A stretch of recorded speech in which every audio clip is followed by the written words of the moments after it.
Jose Oquendo.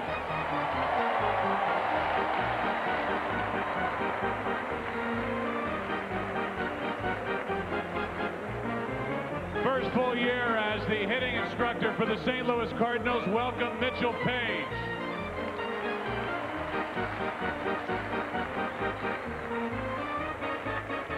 Out in the bullpen, helping Matt Morris get ready for today's start is pitching coach Dave Duncan. How about a nice St. Louis welcome to Tony La Russa's new bench coach, Joe Pettini.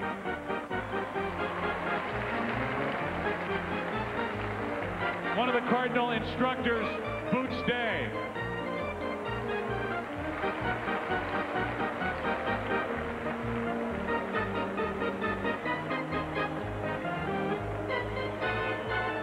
Cardinal first base coach, Dave McKay.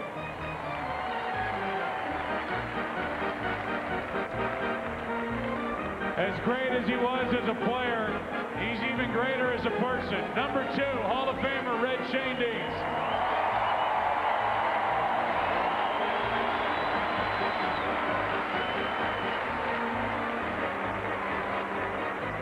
The same can be said for this next guy, the base burglar, Lou Brock.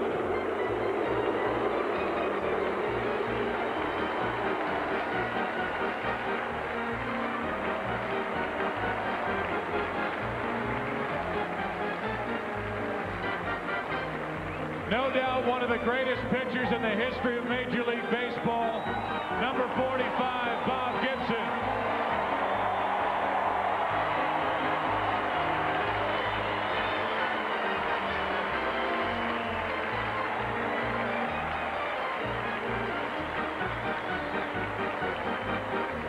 What a thrill this must be for St. Louis and outfielder Kerry Robinson.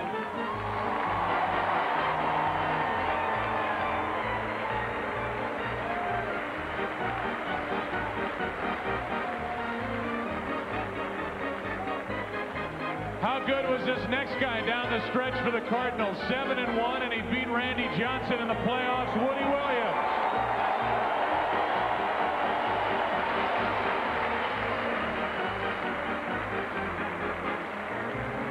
The hardest working catcher in the business and a former Gold Glove Award winner, Mike Matheny.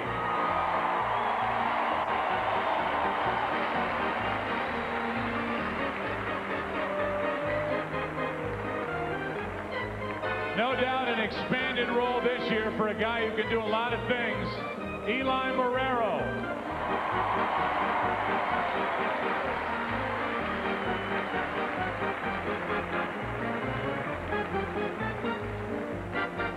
Back for another go with the St. Louis Cardinals, and we welcome him back to St. Louis, Eduardo Perez.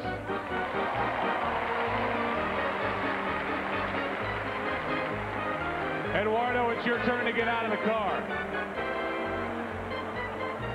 You got to play, man. Behind him, reliever, Gene Steckschulte.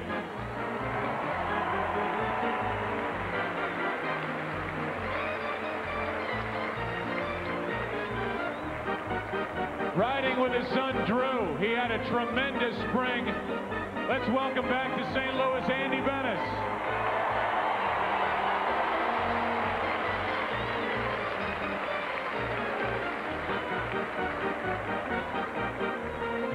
This is the first time for this guy to go around in the motorcade. We got him from the Cubs last year, Miguel Cairo.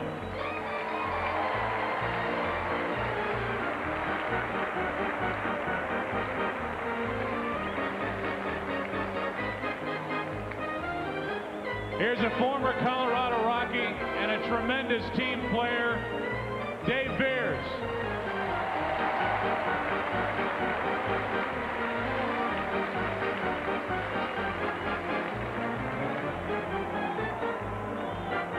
Is anybody excited about this next guy?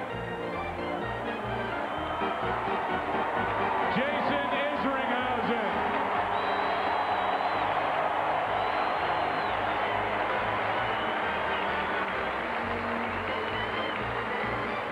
Left-hander from the Cardinal bullpen, number 48, a new number for Mike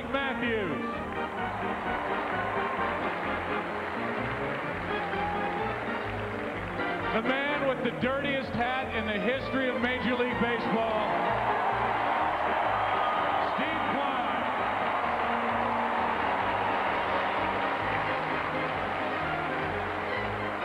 Here's a valuable part of the Cardinal bullpen. Had a tremendous spring training. Number 50, Mike Timlin.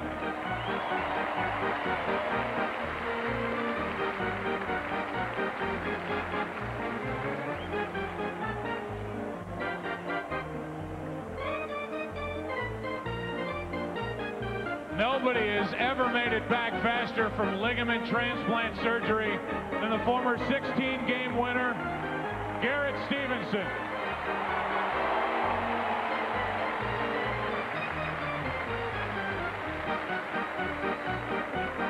Here's another former Colorado Rocky and a guy who has been at the top of the Cardinal rotation for the last couple of years, number 57, Darryl Kyle.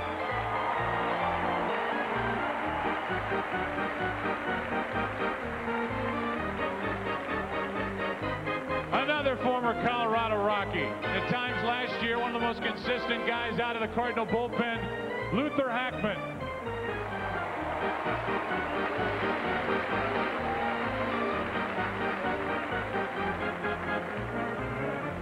And now the starting lineup for this 2002 season opener.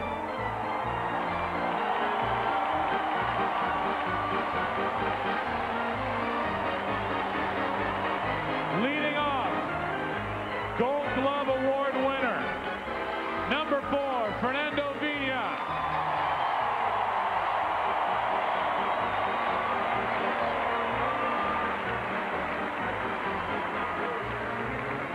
Batting second and playing third base, number 27, Placido Polanco.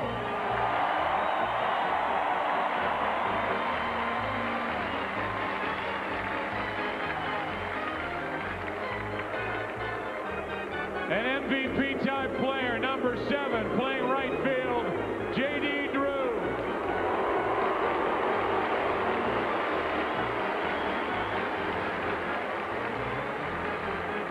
One of the best rookie seasons in the history of Major League Baseball. Number 5, left fielder, Albert Pujols.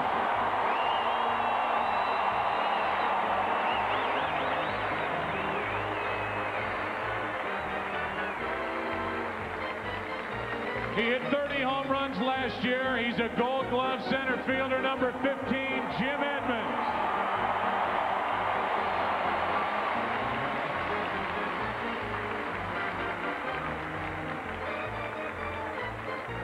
I'm predicting this guy is going to have a huge year. Shortstop, Edgar Renteria.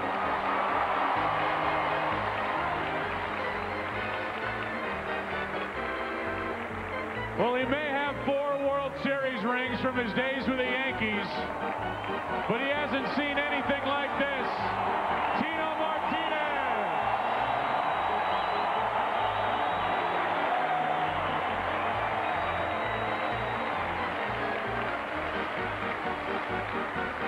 And the next 2 guys are out in the bullpen getting ready for today's game. We welcome back catcher Mike DeFelice. And starting today against the Colorado Rockies, 22-game winner, Matt Morris.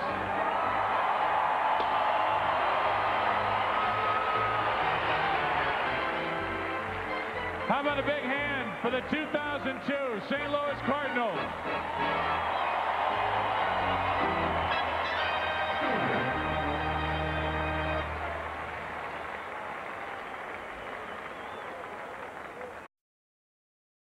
Baseball's spring song, the first confident notes of a 162-game symphony. It sings of high hopes, of strong arms, and breathtaking speed. It is an anthem of the long ball. On the season's most promising day, some sing it with the fearlessness of youth, others with the grace and grit of long seasons in the sun. Today, a sparkling new season opens its arms and gathers us in. And the sweetest refrain is this one. It's Cardinals baseball, and it's opening day.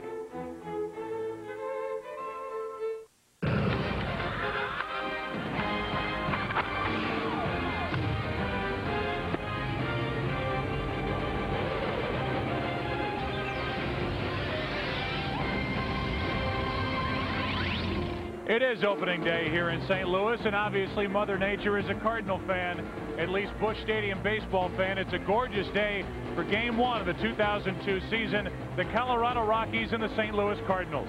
What a moment for guys like Jason Isringhausen, Tino Martinez, some of the newcomers to get welcomed to St. Louis the right way, the only way we do it around here.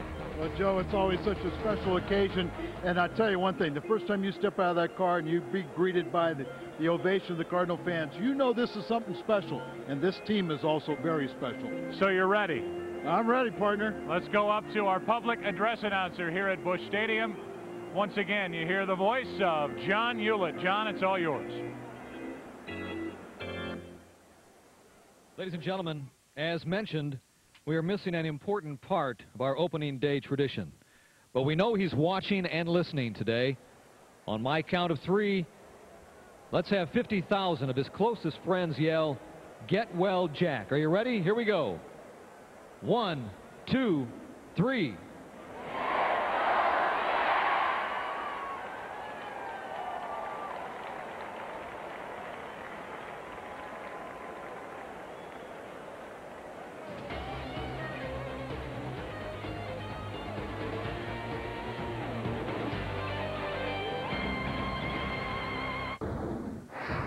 Comes out on the red cars and stuff, and it's gonna be a sight. You know, I've watched it on TV a few times, and to finally be a part of it is a dream come true.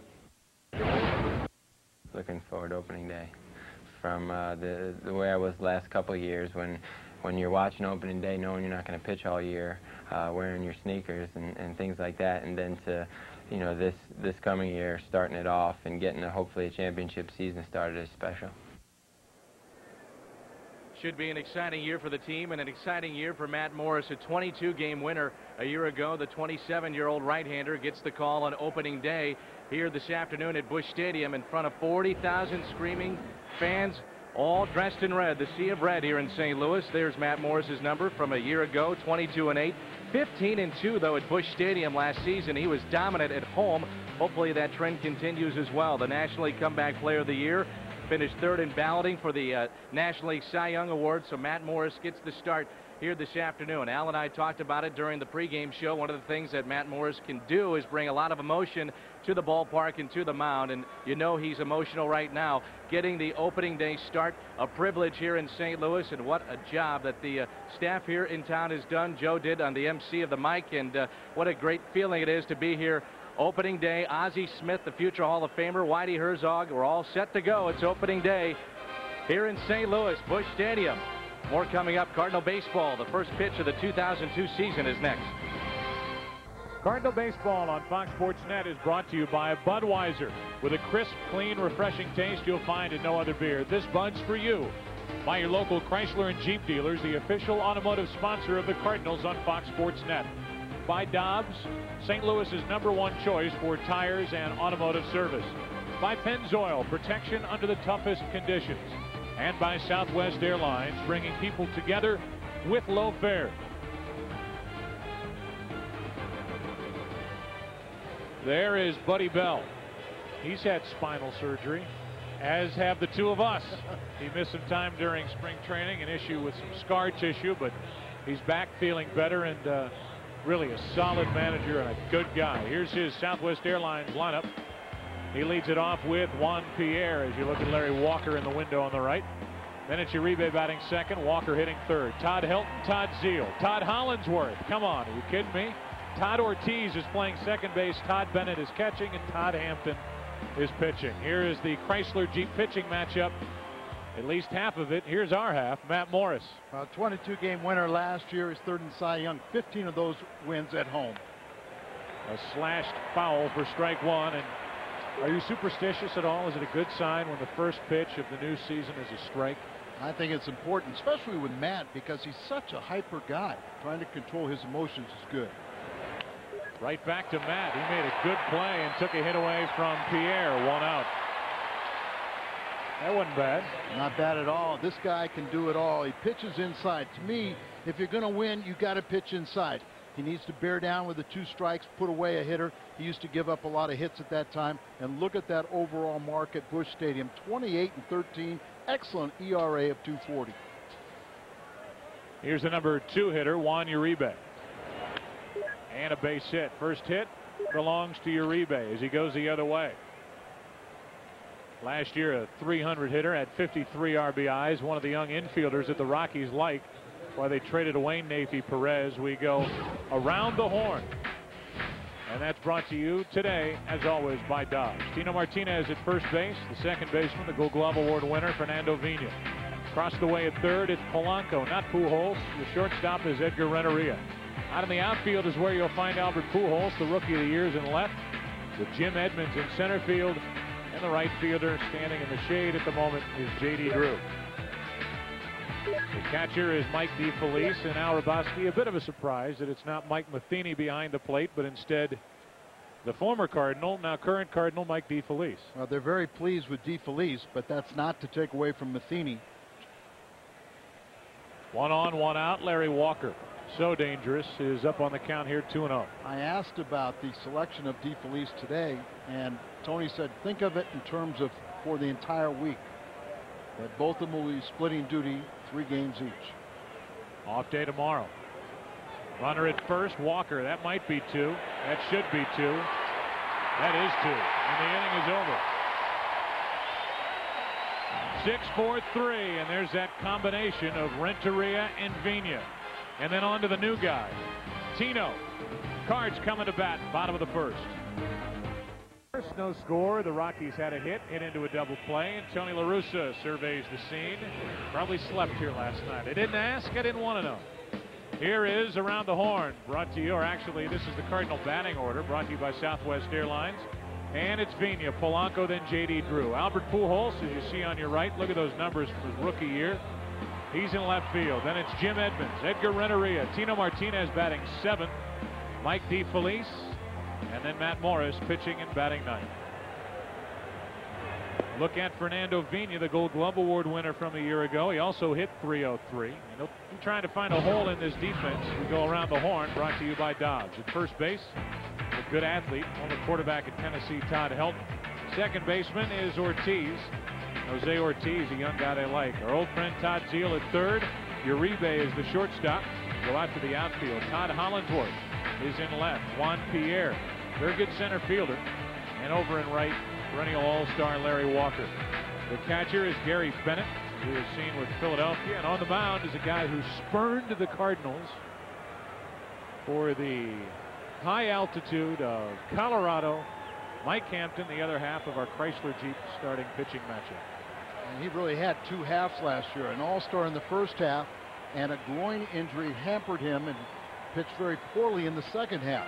Well, everybody remembers last year, opening day in Colorado, he was special. Vina, there's a surprise, up there swinging, strike 1. Well, Fernando's hit 300 or better in 3 of the last 4 years, including both years in St. Louis. And finally, he has that Gold Glove on his mantle. No doubt he deserved it, and he probably deserved it before winning it finally for his work last year. Got to break the tape there, and you got to get into the club. Here's a ground ball and a tester for the shortstop, Uribe. Good play, 1 out. Well, we know plenty about Mike Hampton. This will be his 24th career appearance against the Cardinals, and he's 10-6 lifetime against them. Well, he goes out there, he's got a great sinker, he works the cutter a lot, but the sinker is his dominant pitch. A football mentality. He's only 5'10", 180, but he's a great athlete, and he takes that gung-ho, take-charge attitude to the mound. So Hampton with 1 out, nobody on, deals with Polanco, who is perfectly suited to the number 2 spot in the order. Behind Vina, in front of Drew, and he takes a strike.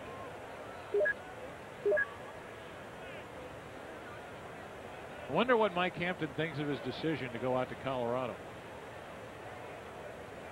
Well, whatever he honestly thinks, he probably won't tell us because he's stuck there. An 0-1 pitch to Polanco. 1 ball, 1 strike. Polanco last year hit .307. No doubt tapered off at the end of the season. He hit 3 home runs, drove in 38. So when you look at this, you see the Holman Road is very, kind of confusing. You can understand the high ERA at home. Base hit. Walker's going to think about trying to throw Polanco out, but can't get it there in time. 1 on, 1 out.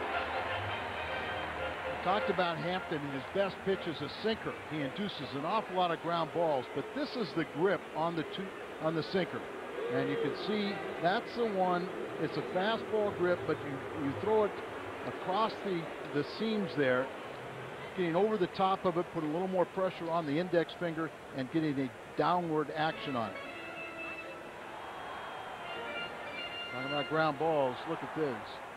One of the best in all of baseball. And you better be good in that category if you're going to do anything in Colorado. Yeah, that's why, you know, he thought he could pitch successfully there in Colorado. Here's Drew. There's strike one.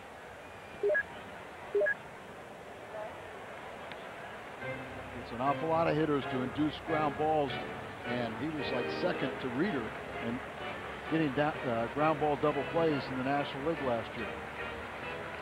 Well, that's what the Rocky infielders are thinking about. Up the middle with Uribe, the shortstop, the second baseman Ortiz, 1 on 1 out. An 0-1 pitch coming to Drew. Same pitch, same result, 0-2. What would the Cardinals, Tony La Russa and Walt Giacchetti, give for about 590 at-bats from J.D. Drew in the 2002 season? It's a magic question. Everybody thinks that J.D. would have just phenomenal numbers. Those are good numbers there, but if he could stay healthy, he only played in 109 games last year for Tony.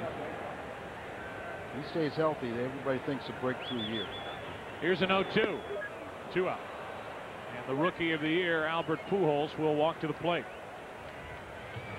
Well, it started, Al, awfully early with Albert Pujols last year. Here in the home opener, hitting a home run after going deep twice on that initial road trip, which started in Colorado. And by the way, the Cardinals lost all 3 games in ugly fashion out in Denver, then went to Arizona and swept. And who knew at that time that the Cardinals would end up facing the Diamondbacks in the division series in October. Pujols burst onto the scene with a home run here at home, and he did not stop, hitting 37 on the year and drove home 130 runs. Hard hit, good play by Ortiz. That'll end the first. Pujols, sharply hit ground ball to the right side. The Cardinals leave a man. Helton, we'll see him in the second, no score.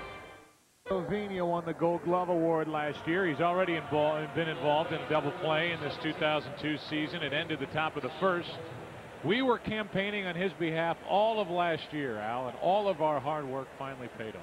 Well, I think it was more his hard work, but and you touched on it, that he richly deserved that Gold Glove before he was officially awarded one. And you know he wants to add to the one that he has. He feels that he's going to be really tested with Roberto Alomar coming to the National League playing for the Mets. Here's Helton now. He takes a pitch that stays outside for ball 1. How good of a player is Todd Helton? Nobody ever talks about the numbers that this guy puts up, and I think they discount a lot of it because he plays out in Denver. But you better realize this is one of the best players in baseball. He hit 49 home runs, drove home 156 last year, and those are his career numbers. And this guy's got a chance to put up Hall of Fame type career numbers. Absolutely. And if you look at that through his first 4 years, almost averaging 40 home runs per season.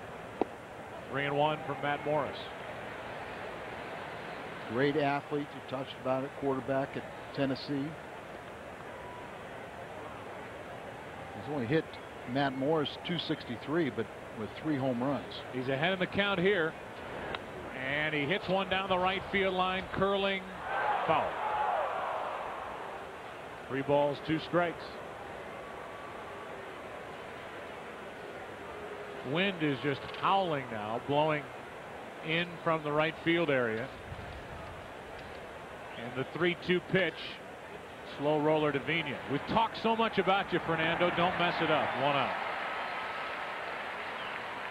So you touched on a beautiful day here, but would you believe it's 10 degrees warmer in Denver? It was nice last year when we opened the season out there. That was about all it was nice. Those were some ugly games. Here's Todd Zeile. Zeile batting with 1 out, nobody on.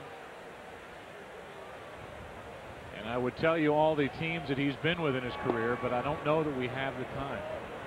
It's amazing because when he started with the Cardinal organization, got to the big leagues here. You could almost see he's the type of guy to play one team.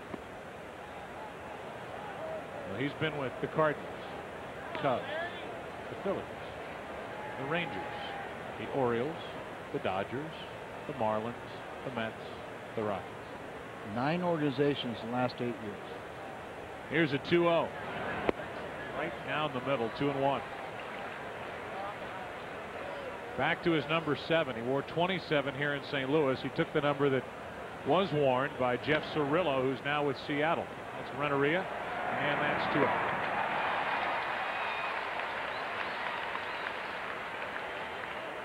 Have to like what we've seen from Matt Morris. You talk about a guy that has a dominant pitch. He's got a great sinking fastball. 22 wins last year, the most by a Cardinal since Gibson's 23 and 70. But getting ground balls, that's a good formula. Here's Hollingsworth, and it's good to see Todd Hollingsworth back. He fouled the ball off his shin early in the season last year, something we see probably 3 or 4 times a game. And he had such a reaction to it. He had an infection in there, and it just never went away. He finally got rid of it and to work his way back to health. And he looks awfully bad on a good Matt Morris curveball.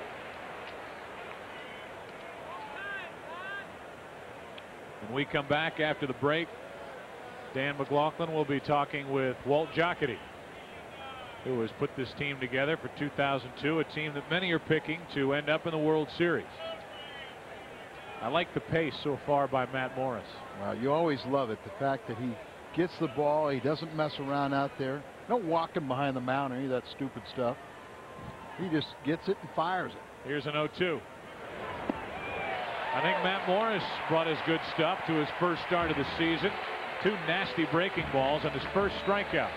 It was up, and then it's down. And Todd Hollingsworth, you are out. At Busch Stadium, no score between the Cards and Rockies. We're here with the man that has put together this Cardinals team, Walt Jocketty, the general manager. First of all, your feelings on the season opener and opening day here in St. Louis. What a great tradition here. It's a great tradition, another beautiful day, and it's fun to see this stadium packed with people all dressed in red, and Matt looks outstanding today, so hopefully he can keep it going. Since you've been here, is this your best team that you put together, you think? I think this is the best team we've had in a while. It's a fun team. It's a well-balanced team, and you know, we keep guys healthy, and everyone does what they're supposed to do. We're going to have a lot of fun. I guess health is the main concern when you start a season like this and when you have a team put together like you have. Well, health is always a concern, but we you know, we're lucky we do have some depth. We got some guys at AAA that can come up and help us if we need this year. So, but we want to keep these guys healthy and on the field. I was talking to you before the game. You said it was kind of odd. No number 25 out there this year. Yeah, it just seems funny, you know, in spring training and for the start of the season, you know, no McGuire and no Jack. So it's a little bit different. But hopefully we can bring home a win for both those guys and the rest of our fans. Well, talk a little bit about the 2 guys that you brought in, the 2 main guys, Isringhausen and Tino Martinez, to fill the shoes of McGuire. Well, you know, there are 2 off-season goals. Once McGuire retired, we knew we had to find another run producer. Tino Martinez is a perfect fit for our club.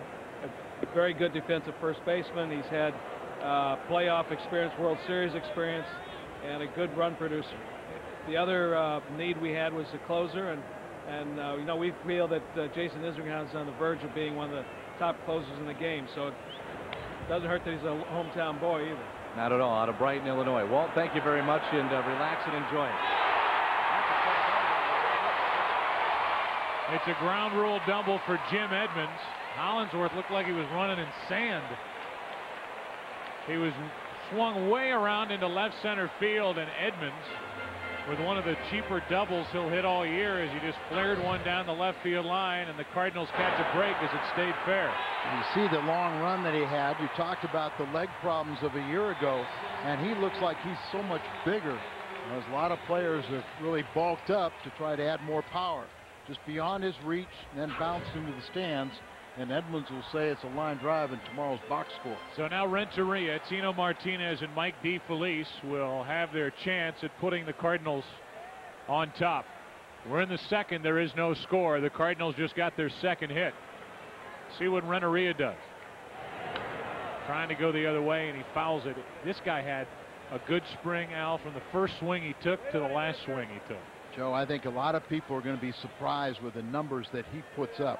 He's only 26 years of age, but this is his 7th year of starting at the major league level. They know this is going to be a low-scoring game the way both these starters are going, and Zeal looking for the bunt. A lot of hitting room if he pulls it towards the shortstop area. Shortstop is behind Edmonds near the bag. The 0-1. At some point, I know you want to move the runner over, and I know you want to try to go to the right side.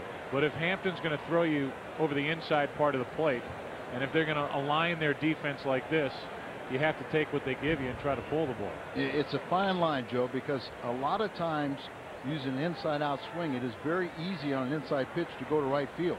But I agree with what you're saying. Many times it'd be easier just to pull the ball. Hampton staying inside in the count, 2-1. Renteria last season hit 260, and right about the All-Star break, there were some rumors that Renteria was on the trading block and might have ended up with Colorado. Once the trading deadline came and went, Edgar settled in, and with Mitchell Page, the Cardinal hitting instructor, really turned things around. Here's a 2-1. That's into right center field. Pierre diving catch. Edmonds will tag, try to make it to third, and he will. Renteria advances the runner. Edmonds is there with 1 out. So I think we both like that approach to hitting by Renteria. He didn't get the results he wanted, but he scorched that ball. You mentioned it, Pierre, a very good center fielder. Got to his feet quick enough. The ball was a little bit offline, so he had trouble getting it out of his glove. And it's a good thing because it might have been a close play. Jimmy tagging up. There he comes. Look at this. The ovation, standing ovation for Tino Martinez. That'll welcome you to the St. Louis.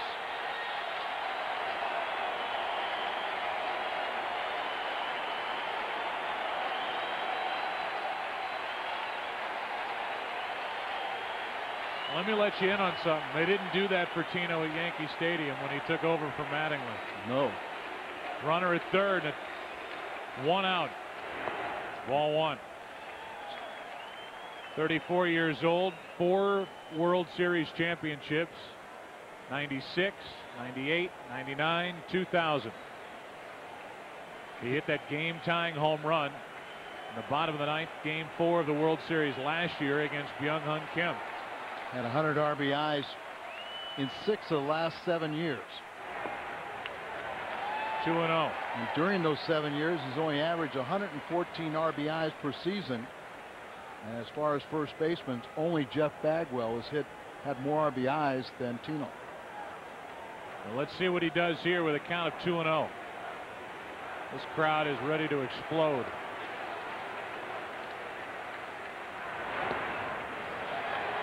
Hampton has given him nothing, and to Tino's credit, with all of the adrenaline flowing through his veins, he hasn't jumped at anything that he shouldn't swing at. And Joe, that's a good sign, because that's one of the things that Tino was mad at himself, not being patient, not giving himself a chance to execute. Runner at third, 1 out, no score, second inning, 3-0 pitch. That caught the inside corner, 3-1. A flare double, then Renteria with a very good at bat advanced the runner to third, and Edmonds is 90 feet away.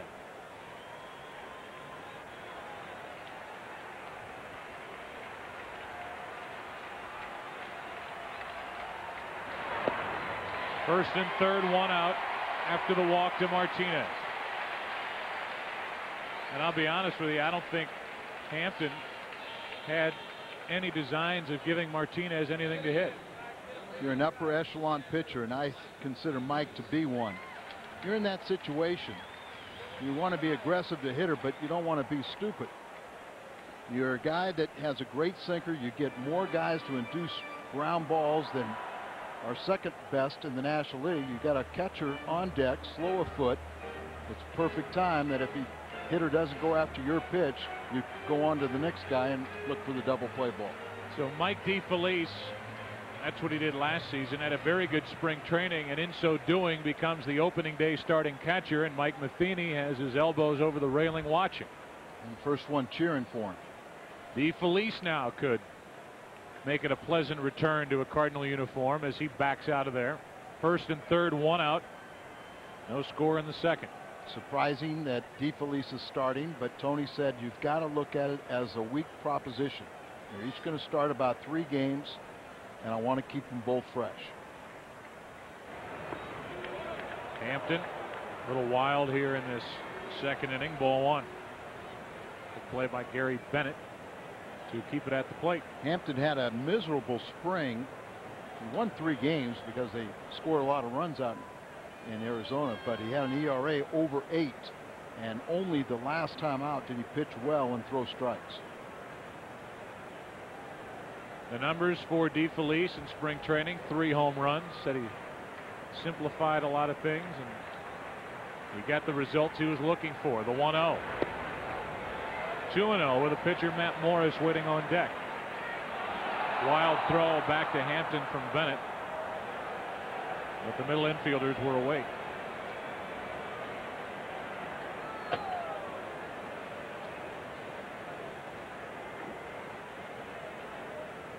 So it's DeFelice with a chance after Tino Martinez drew the walk. DeFelice was selected by the Tampa Bay Devil Rays in the expansion draft when they joined the American League. Cardinals, a moment after that, were trying to trade to get him back. Here's a 2-0. Cardinals lead 1-0 as DeFelice gets a base hit to left, and Edmonds tap dances across to put the Cards on top. I was saying all along, I thought it was a great move by Tony to have DeFelice in the lineup today. You're a genius.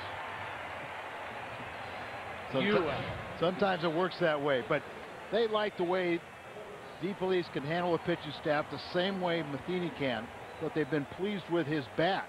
And don't kid yourself, Mike Matheny looks like a different hitter this year in spring training also. So maybe the catcher spot will be very productive. Now the Rockies will come in on the corners and expect a bunt from Matt Morris. The lead runner is Tino Martinez. The trail runner is DeFelice, who has the first RBI. And Hampton will work to Morris, and we know that Matt can handle the bat very well. Last season, a 139 hitter, drove home 5 runs. It's not a sure thing that he's bunting here, but we'll wait and see. Strike 1. Saw the last few years that Tony's more creative in bunting situations than any other manager. Plus, this is a tough bunting situation with Tino Martinez and DeFelice, the runners. Martinez, the lead guy, trying to go to third. That'd be a perfect bunt from Morris if he's going to get the job done. Excellent athlete on the mound, helps himself once he releases the ball.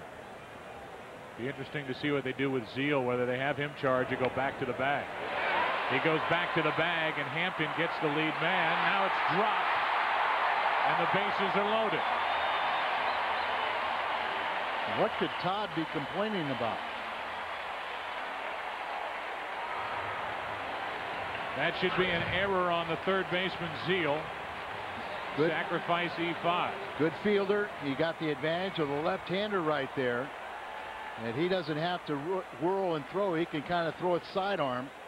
The ball was up a little bit. It bounces out, and then Todd starts complaining, and I can't figure out why. Probably out of embarrassment.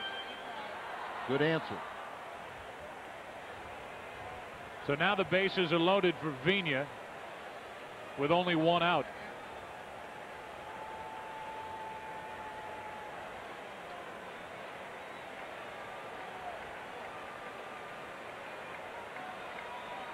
Bases loaded for Vigna. Strike 1. I couldn't hear if they gave a sacrifice on the play. Should have.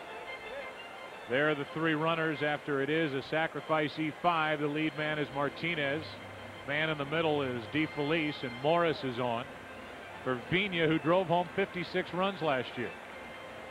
1 grand slam in his big league career, and 27 RBIs in this situation.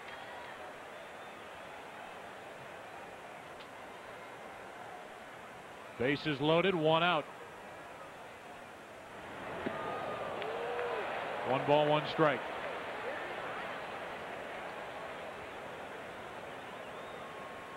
Hampton having a little bit of trouble, Joe, with his control. When you throw a good sinker, you got to get on top of that pitch. And what he's also has a cutter, he has a tendency to get down, drop his elbow a little bit on that, and cock his wrist sideways. But that's the pitch you can't control. Here's a 1-1. Strike two. Not to make an excuse for Zeal, but this is one of the tougher starting times at this ballpark when the sun is out with the shadows. There's one little ring of sunlight right in the background behind the Cardinal dugout, right where the ball was coming from Hampton's hand. And I know Zeal, talking to him before the game, was having a tough time just playing catch with Larry Walker. The error presents a bases loaded situation for Vina, who is usually very good at putting the bat on the ball. Like that. Still 1-2. Have somebody that has the bat control at Vina or Polanco. It seems like they pull the trigger at the last second, and that's why they can spray the ball around. These are the guys that used to drive you nuts. Yeah, if you have a hitter that's a pull hitter, you can constantly, you can pitch him one way. But if you have a guy that'll put the ball in play and go to all fields, you have to constantly change sides of the plate and up and down. Now the 1-2 is too far outside. 2-2.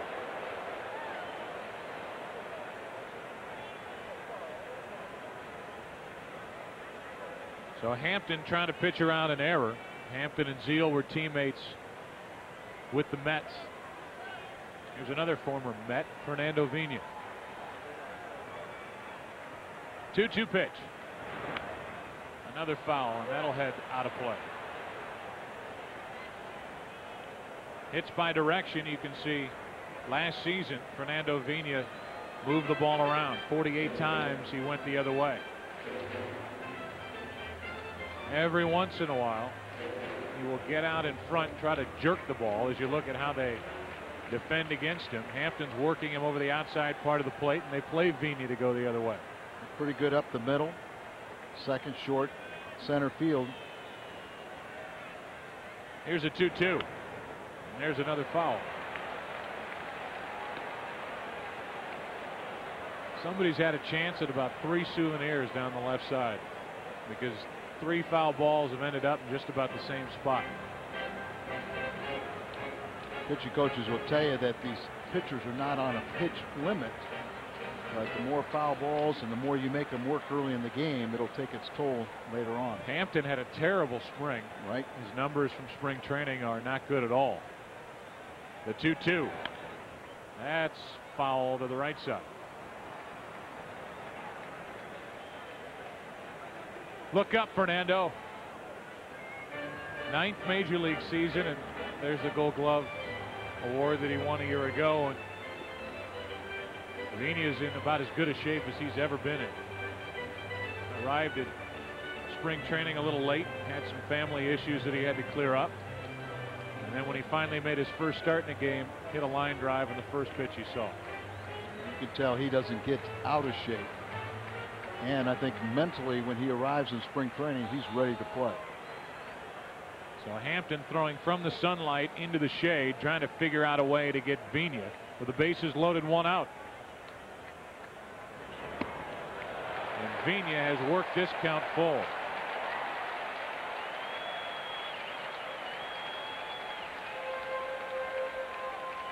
Hello, hello, hello. Martinez, DeFelice, and Morris. They'd like to show how fast they are.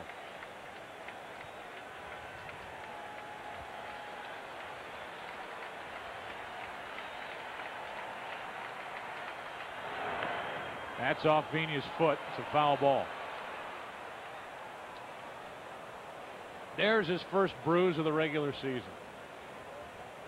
How many more will end up on that little body? Well, he'll probably be hit by about 20 pitches. He'll foul a few off. Ended up, we understand, hitting off the knee, the right knee of Vina. Oh.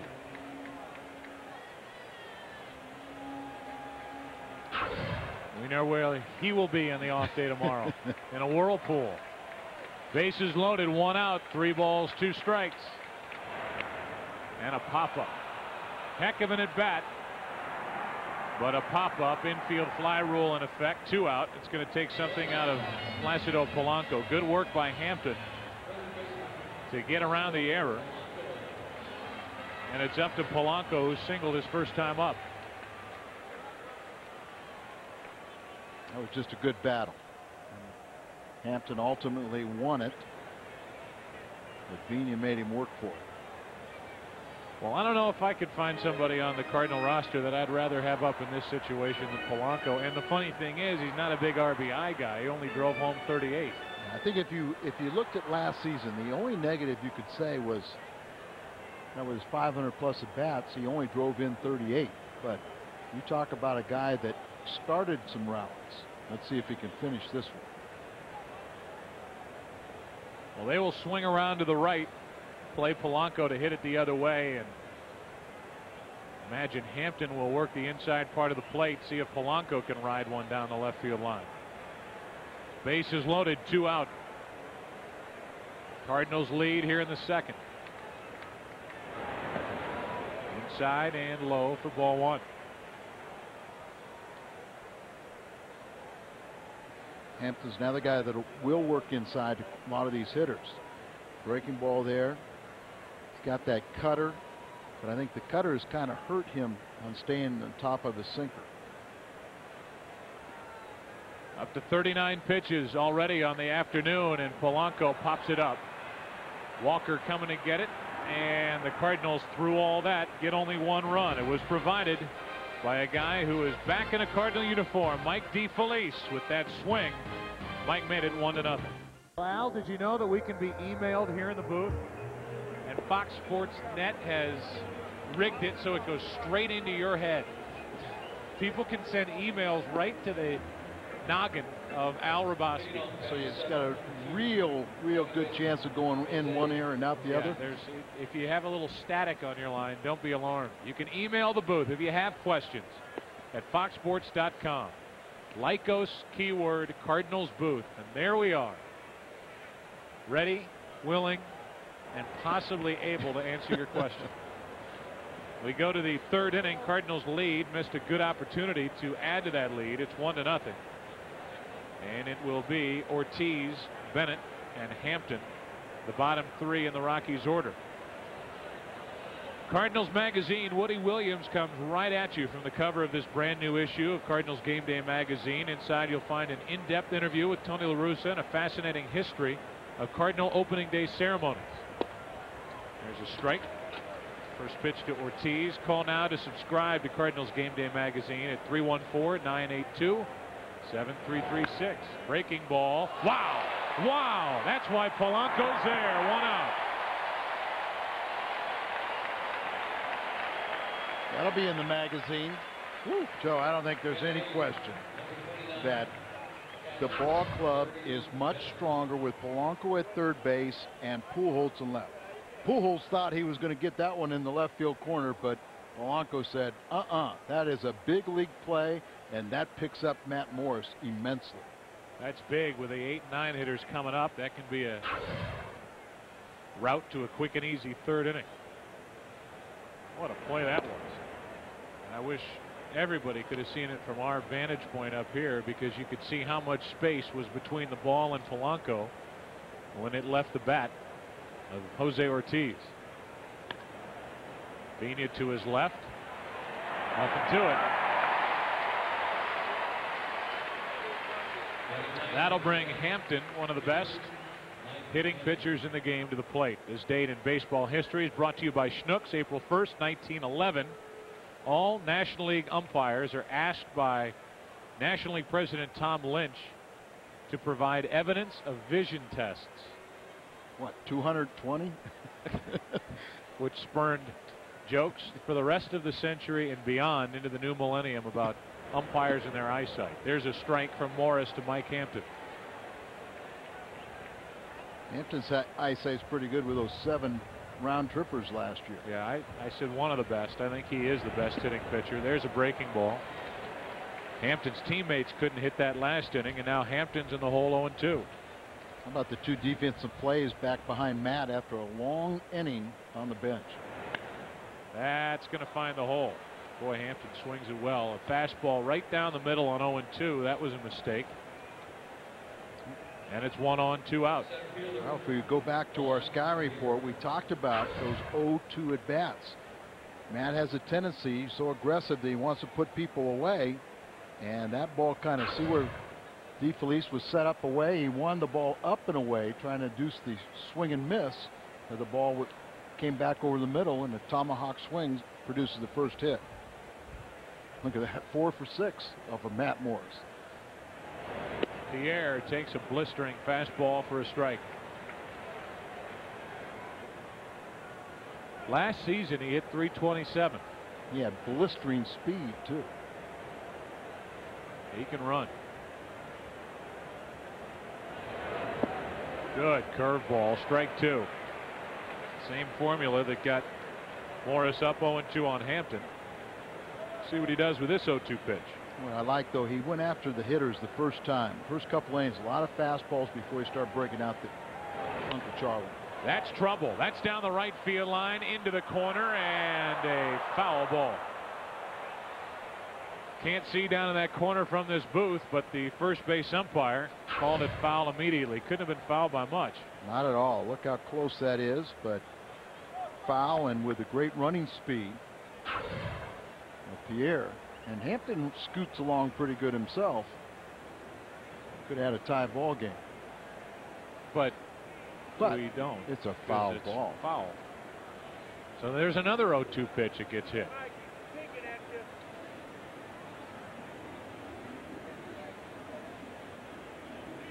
Pierre hops back in.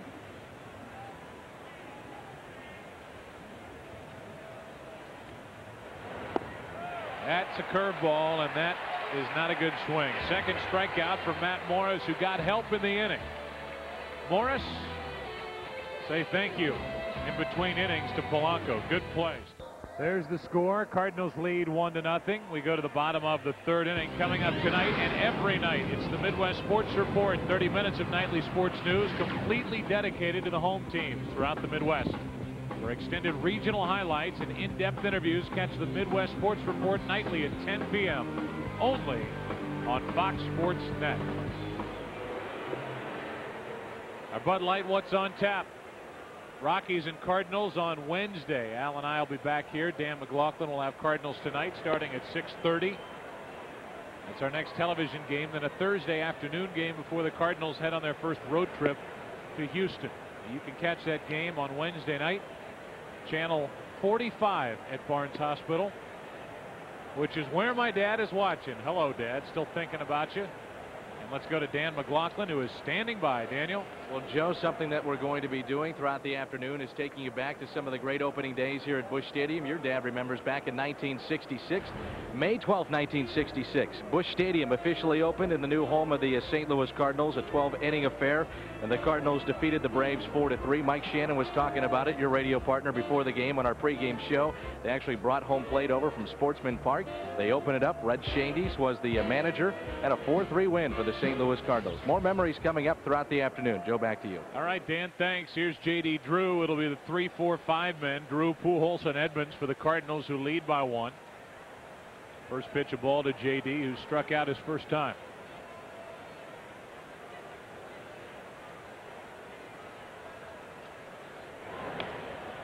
Reaching for it, 1 ball, 1 strike.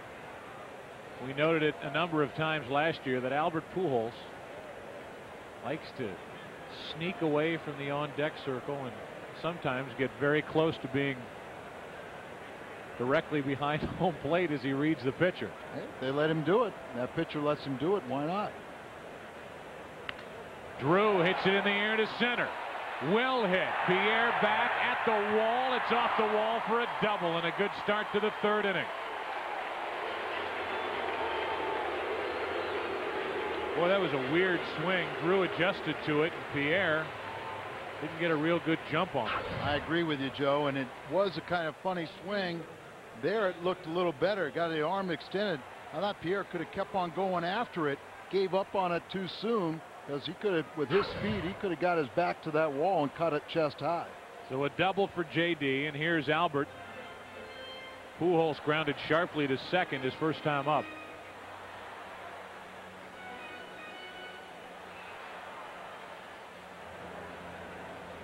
So far they've played every hitter to go the other way, which I'm sure is one approach teams take against Hampton with that good changeup.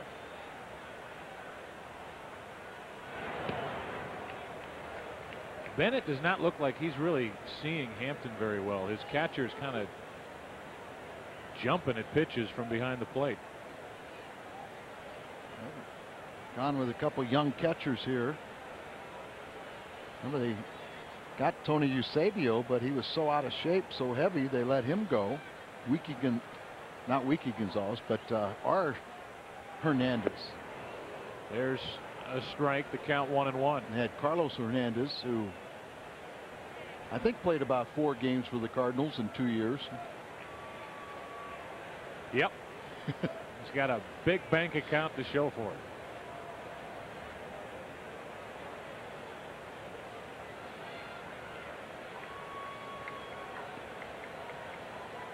One ball, one strike. Runner at second, nobody out, and a 2-ball, 1-strike count on Pujols. Our first email is from an 11-year-old, Neil Gross from Redbud, Illinois, who asks, any news as to when Bud Smith will join the team? Right now, let's let the first week happen and see how Andy Bennis does. And I think it's a no-doubter that if he stays healthy down there, he'll be with his team before the end of the season. Here's a 2-1 to Pujols. 2-2. So wouldn't it be nice that we don't see Bud Smith until September? Expand the rosters, because there's no need for him here. Tony's 5 starters are doing so well. Andy Bennis certainly pitched well enough in the spring to warrant another chance in the starting rotation. He feels good. He looks a lot better. His pitching stuff has improved from a year ago. He will start game 3 of this series. Here's a 2-2 to Pujols. Runner at second, nobody out. And a little flare to center. Drew will stay put. 1 out. So Pujols could not advance the runner, and now Edmonds and Renteria will try to come up with hits to add to the Cardinal lead. Edmonds with a flare double down the left field line his first time. And he has scored the only run of the game. 110 RBIs last year, set a career high for him. Been pretty consistent in his 2 years here in St. Louis.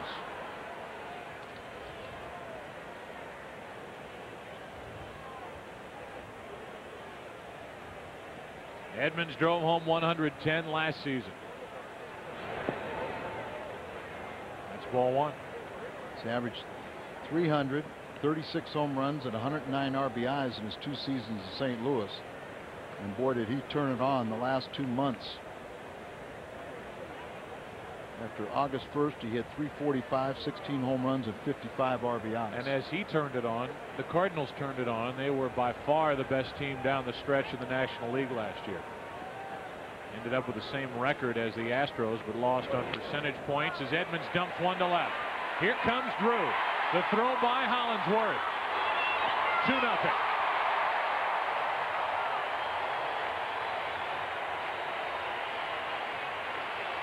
Made contact. So that's a big difference that we saw in spring training. The Cardinals put the ball in play. They didn't strike out with the same. If you watch right here, if you put the ball in play, pitch down and away, just kind of makes contact, it falls in front of the left fielder Hollingsworth, and JD's got that good speed. That ankle may be a little worrisome, but he can still run. I don't know many people who get around the bases better than JD Drew. Any faster. He may be at the top of the list, going first to home, or in this case second to the plate. Got a good jump. Here's Renteria. There's ball 1. Hampton's been behind just about every hitter he's faced. So I think byproduct of having that severe groin injury last year that he pitched through it, but then had to have some of the scar tissue removed surgically. Did not pitch it well at all in spring training until his last start, and a lot of it had to do with his command and control. 2-0. Hampton did win 3 games during the spring, but he had an ERA of 8.59 and allowed 36 hits in 22 innings pitched. And you don't put too much stock in the numbers from spring training. Tino Martinez isn't, who had a very poor spring and was frustrated by the way he swung the bat for the Cardinals. But for a guy like Hampton, Al, who stumbled down the stretch last year, and then to come back and pitch like that in spring training, I don't care how good you've been and how long you've been good, you still have to have some confidence problems coming back to start the regular season. A lot of times a player will have an area or periods in his career where he'll lose his confidence 2 or 3 times before he can regain it, if he's lucky enough to regain it. 2 balls and a strike on Renneria, and that'll get out of play. 2-2. We go back to the hit by Jim Edmonds, and it's our Nextel direct connect hit. Look at that, just a defensive swing, but making contact, and you put the ball between the white lines, you have a chance to make good things happen.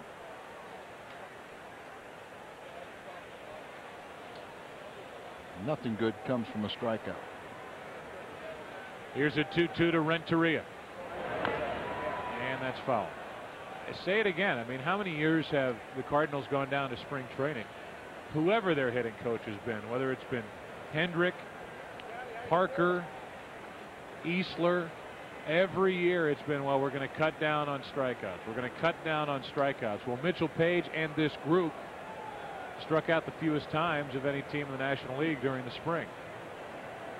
And it's paying off. It's just something that it was alarming how many guys struck out or took bad cuts with 2 strikes. Here's Renneria working the count full, 3-2. I think that's been a huge part of the success the Yankees have had the last couple of years. How about Oakland? A club that worked deep into counts. And one of the things it does, Joe, it gets rid of that starter. It gets into your mediocre part of your bullpen that much quicker. The pitch count for Hampton's getting up there, and he's not even through 3 innings. On the other side, Morris has been helped by his defense and been very economical with the number of pitches he's thrown. So you say it, and he's already up to 56 pitches. First start of the season, he would be hard pressed at this pace to last 5 innings. Well, and that's it, Joe. Most of the time you talk about a pitcher first time out of the chute, or even for the season around 100 pitches, that's 5 innings. Renteria hits it into deep right field. Back is Walker at the wall to make the catch, and tagging eventually and getting back to first is Edmonds, as Renneria made good contact and chased Walker about 370 feet into right. Many people believe Renteria got off to a slow start last year because he tried to pull the ball, tried to hit home runs. This is a good sign. When you drive the ball to right field, you're going to get the occasional home run, but you're going to get a whole lot of base hits out there. Remember, Walker, a perennial Gold Glover out there with a terrific arm.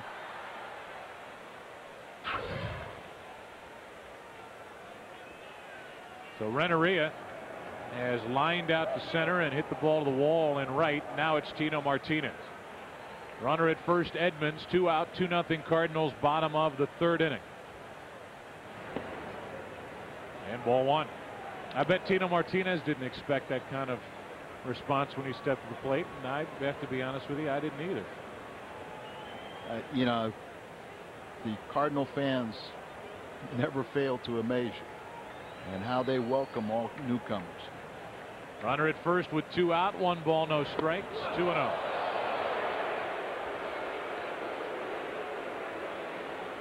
And the fans are already protecting their new guy at first base. Catcher set away, and look at the ball up and in. So it's just Mike not knowing the release point.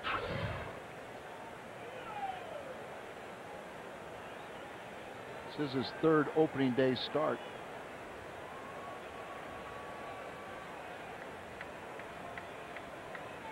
Here's a 2-0. Into center. Caught by Pierre. Martinez hit it hard, and Juan Pierre a diving catch to end the third. A little flip of the wrists from Jim Edmonds into left, scoring through. It's 2-0 Cardinals. For the home opener, and Matt Morris so far so good. No runs on 2 hits. He has 2 strikeouts, no walks, and he'll deal with the 2, 3, and 4 hitters up by 2. It'll be Juan Uribe, Larry Walker, and Todd Helton. Anybody gets on, Zeal. And good curveballs making major league hitters buckle their knees. Well, he throws, you know, he's got a good power fastball. He's developed a sinking fastball, so people are geared for that.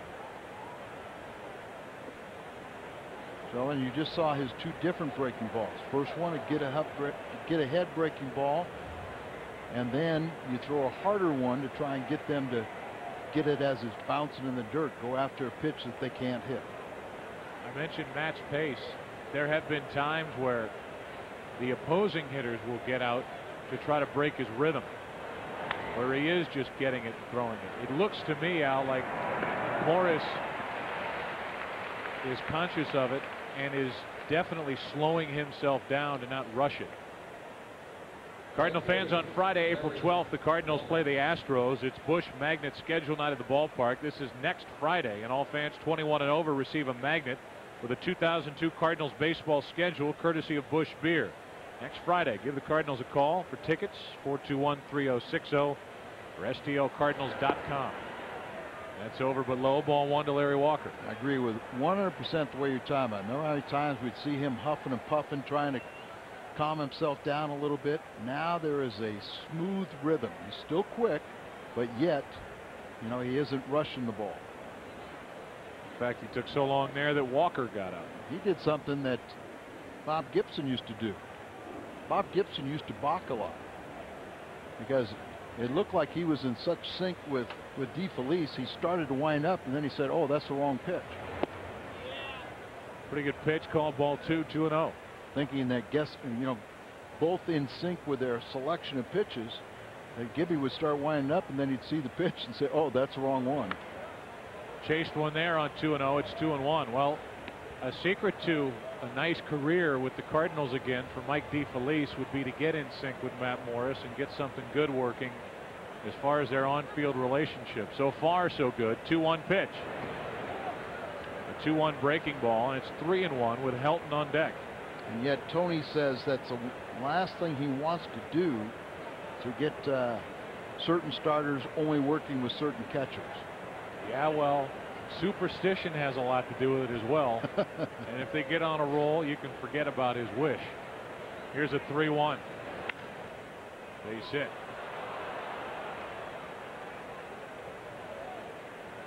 One on, one out here in the 4th inning, and Helton will bat. Our Ford dealers' key matchup. How these two teams looked a year ago. The batting average is always going to be higher for the Rockies because of where they play at home. I know a lot of guys there don't like to hear that, but tough. That's the way it is. A 292 team average, despite the difference in the records. 93 and 69 for the Cardinals a year ago, and a trip to the postseason, only to lose in 5 games to the Arizona Diamondbacks in the division series.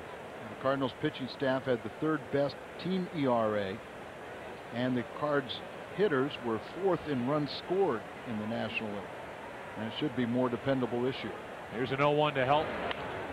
That's a base hit. Walker will go to 3rd, and it's 1st and 3rd with 1 out. Martinez had to hold against the runner. Couldn't get to that ball, and now Zeal will have a chance with runners at the corners. Tying runs are on. Our Aflac trivia question is this: which 2 Cardinals hold the team's single season record for stolen bases by a catcher? I think I know one of them. I think I work with one of them. Yes, you have to, in my mind. I'm going to guess McCarver. Yep. And the other guy was a guy who was chasing a record. I was going to say this before I got help from the truck. A recent Cardinal. It's an oxymoron, isn't it? Help from the truck? Yeah. Well, this time I did. Oh, they help us a lot. Pagnozzi. Pagnozzi, yeah. And I don't know if you're going to have a chance to say Marrero, because I don't think he's going to get enough catching. He's going to be playing all over the place. Runners at the corners with one out. Double play ball would end the trouble. That's into center, and Edmonds back to get it. Sac fly for Zeal. It's a one-run game. Walker tags and scores. It's 2-1. And Zeal, whether you like him or not, has made a living by doing that. So it's kind of amazing that he has bounced around so much, because if you look at his numbers, they are pretty darn consistent. That breaking ball up a little bit, didn't try and do too much, just a solid line drive. And Todd Zeal, if you think about it, he had elbow chips removed. You put him, who's been a good, 20, 25 home run guy, 80, 100 RBI type person, you put him in Colorado, he might find a home. Here's Hollingsworth. Todd struck out his first time as Morris made him look bad with curveballs.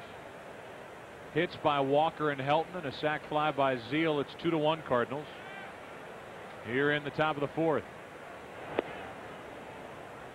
Ball one outside from Morris. Helton was off to a great start last year before he went down to injury. Former National League Rookie of the Year when he's with the Dodgers. Good curveball, strike one.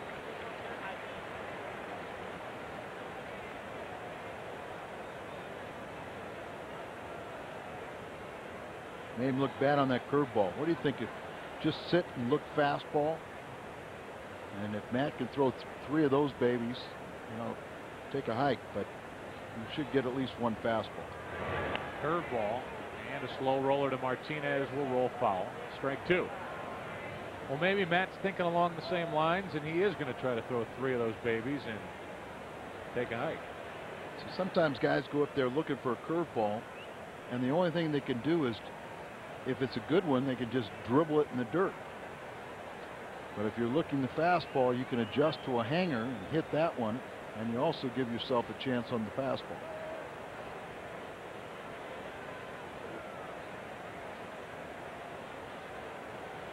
At least until 2 strikes. That would be my approach. Hollingsworth set up at a ball and 2 strikes. Runner at first, 2 out. I'm up. Cardinals in the bottom of the inning will start it with DeFelice, then have Morris and Vina.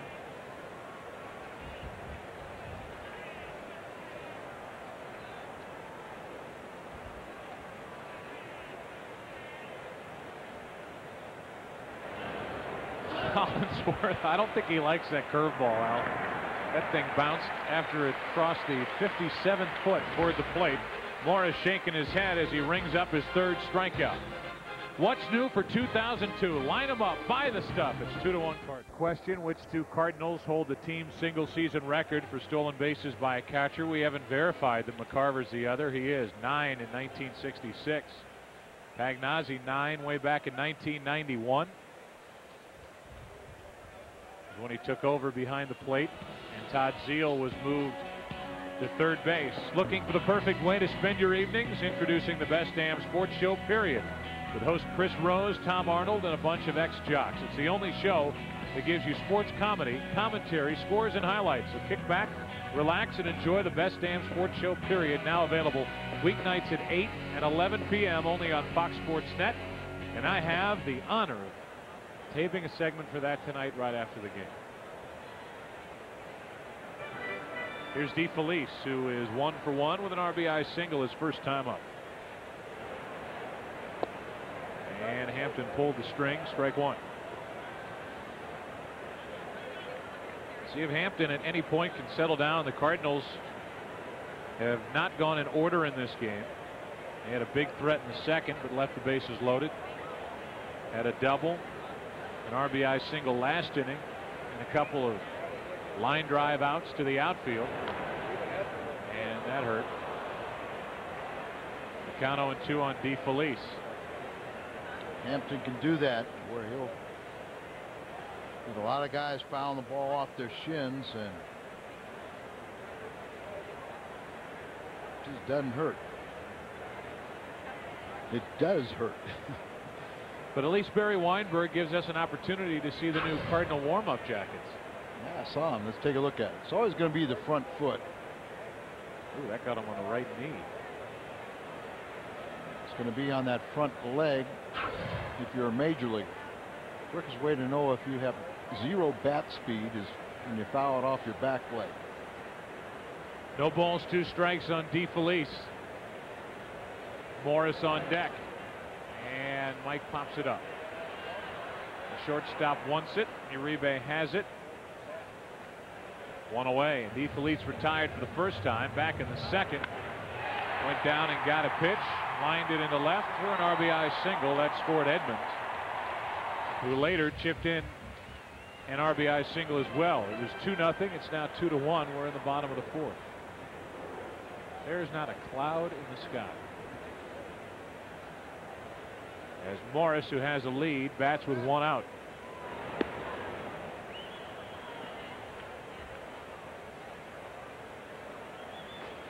Matt dropped down a sacrifice bunt first time up and reached on the error by Zeal, the third baseman.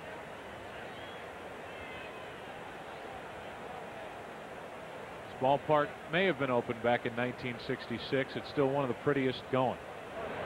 Wow. Can't tell me Hampton feels right.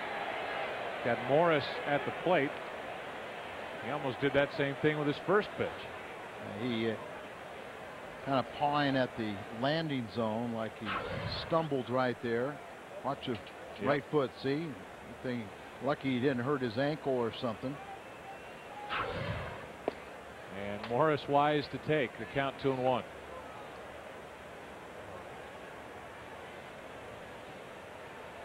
Vina will follow. That is crushed into left field. Well hit. Back is Hollingsworth on the run to make the catch. A line drive to the track by Matt Morris as he tried to return the favor. Hampton got a hit against Morris in his first at bat. Cardinal fans, it's not too early to plan a family getaway to St. Louis this summer. Cardinals have put together a great promotional weekend in June that will please the entire family. Talking about a weekend of the 14th, 15th, and 16th against Kansas City. Mouse Pad night. That's May the 3rd. Six Flags Day is May the 4th. And Kansas City Card Set Day is May the 5th. Al, why don't you tell them who they're playing in May? May 19th. Oh, is that it? That's a replica. That's a sample. They have, this isn't messed up enough. There's a strike to Vina. 1 ball, 1 strike.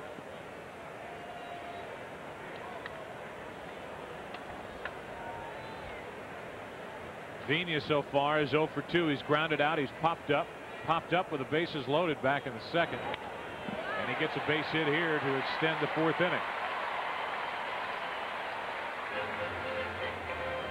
Who are they playing on that weekend in May? Atlanta. The Atlanta Braves in a good promotional weekend in May. Yeah, outstanding. That was what, 3rd, 4th, and 5th? Yes. The Atlanta Braves. As opposed to the 14th, 15th, and 16th against Kansas City. Of May.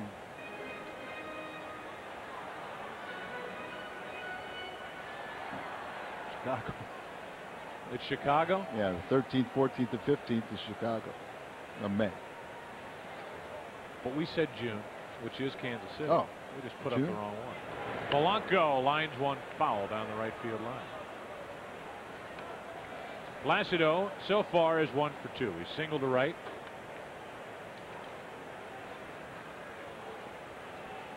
He has popped up to right. He did that with the bases loaded.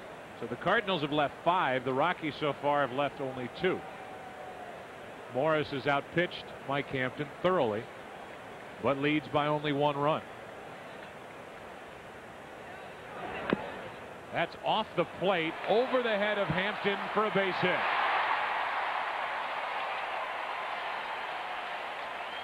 You could hear the ball hit the rubber of home plate and bounced over Hampton for an infield hit. Right off the plate. Mentioned Hampton, a very good athlete, fields his position well, but once it got over his head, he's only 5'10", got over his head, it was a do or die play for Uribe and really had not much of a chance.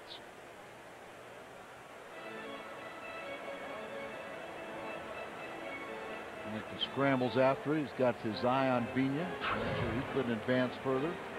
And all of a sudden, the Cardinals have an RBI chance for J.D. Drew. Drew nearly hit a home run his last time up as he doubled off the wall in left center. And then scored on the hit by Edmonds. 2 on, 2 out, ball 1.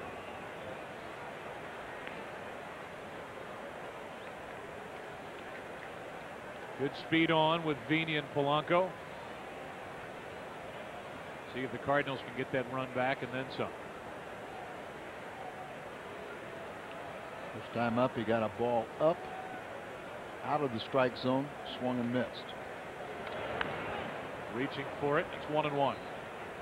Second time up, he got a ball that was up at the letters at the top end of the strike zone, and he hit it hard.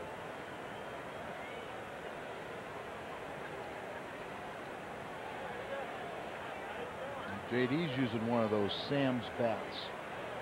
Those ones that a lot of players gone to after Barry Bonds made them famous in Maplewood. Hampton's still struggling a bit, falls behind 2-1. So J.D. Drew, in less than 400 at bats last year, drove home 73 and hit 27 home runs.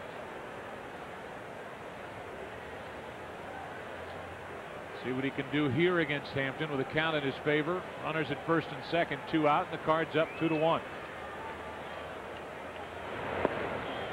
3 balls and a strike with Pujols next.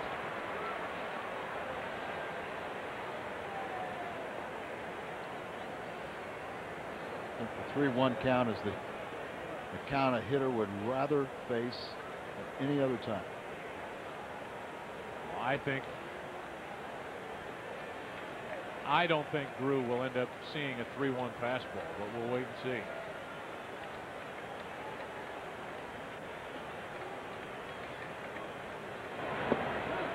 That caught the corner, and the home plate umpire brings Drew back to the plate. It's an off-speed pitch, but it's a type of pitch. It's not what you're looking through a 3-1, so you would take it either way. And it looks like a very generous strike. Probably by like a foot.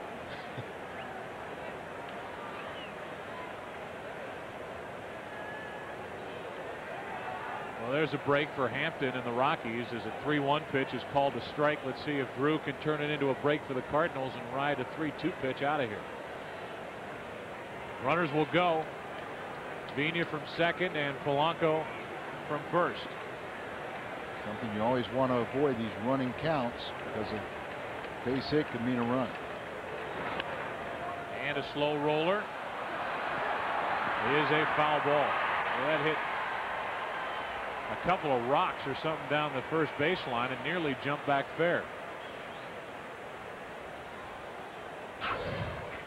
We've seen at times that balls going right down the line will come back into fair territory. There's what you're talking about, that little dirt clod, and almost kicked it straight up. Watch the ball go straight up in the air, right there.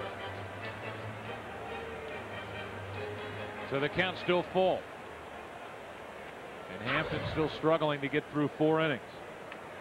Back-to-back hits after the first 2 were retired. Remember the second out, Morris hit a line drive to the track and left. Drew hasn't seen a fastball yet. And he walks to load him up for Pujols. Alley did well to lay off that pitch. Yes, he did. And I think that comes with not striking out as much is people are not afraid to hit deeper in the count. You're going up there, your patience, and you're making the pitcher work. Well, what do you have for us, Mr. Rookie of the Year, who drove home 130 a year ago? We talked to him during the spring. I said, did you ever sit back in the offseason and look at your numbers and realize what you did? And he said, yeah, about a few weeks after the season ended, I thought, wow, I did all that. And he gets a bases loaded chance here in the 4th inning of game 1 of the 2002 season. And he takes a fastball on the inside corner, strike 1. Hit the ball up the middle the first 2 times. First plate appearance, I thought it was a nice play by Jose Ortiz, the second baseman.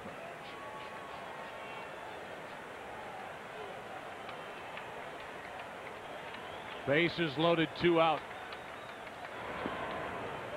1 ball, 1 strike. When Hampton is missing in this inning, he's missing by a mile. Vina, Polanco, and Drew, that's about as good as the Cardinals can do in this starting lineup speed-wise on the bases.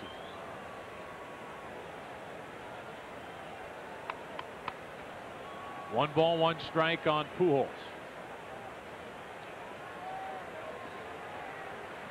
I thought he came to camp this year in better shape than he was in last year. Yes.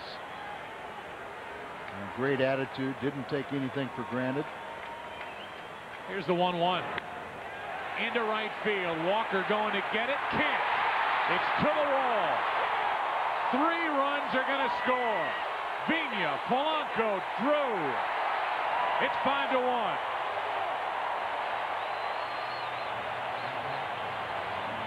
And he hit 2 balls up the middle, but that approach of staying on the ball pays off one more time. He hits it into right field, ball out away from him. They wanted it in. Now they're errant in location and slicing, coming off the bat of a right-hander, eludes Walker. He can't catch up to it, and with the speed that we had on the bases, it means they're clear. From Albert Pujols to the Cardinal bench.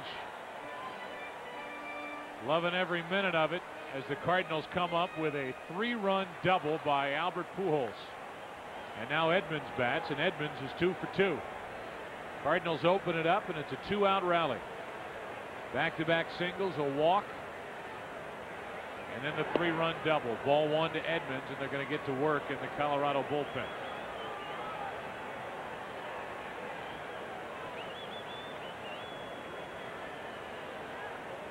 Reyes and Merker from the left side down there. It's Reyes getting loose. Edmonds waiting for a 1-0 pitch. 2 balls, no strikes with Renteria next. Hampton, in his 24th career appearance against the Cardinals, the most of any major league team that he's faced. He's 10-6 with a very good 3.19 lifetime ERA against the Cardinals.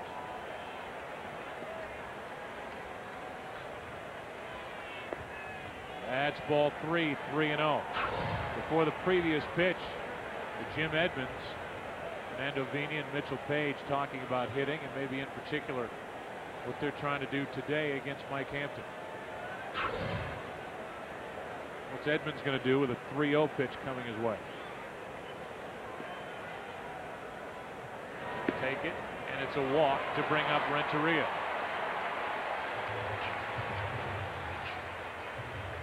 That's the 3rd walk by Mike Hampton. And a visit from the pitching coach.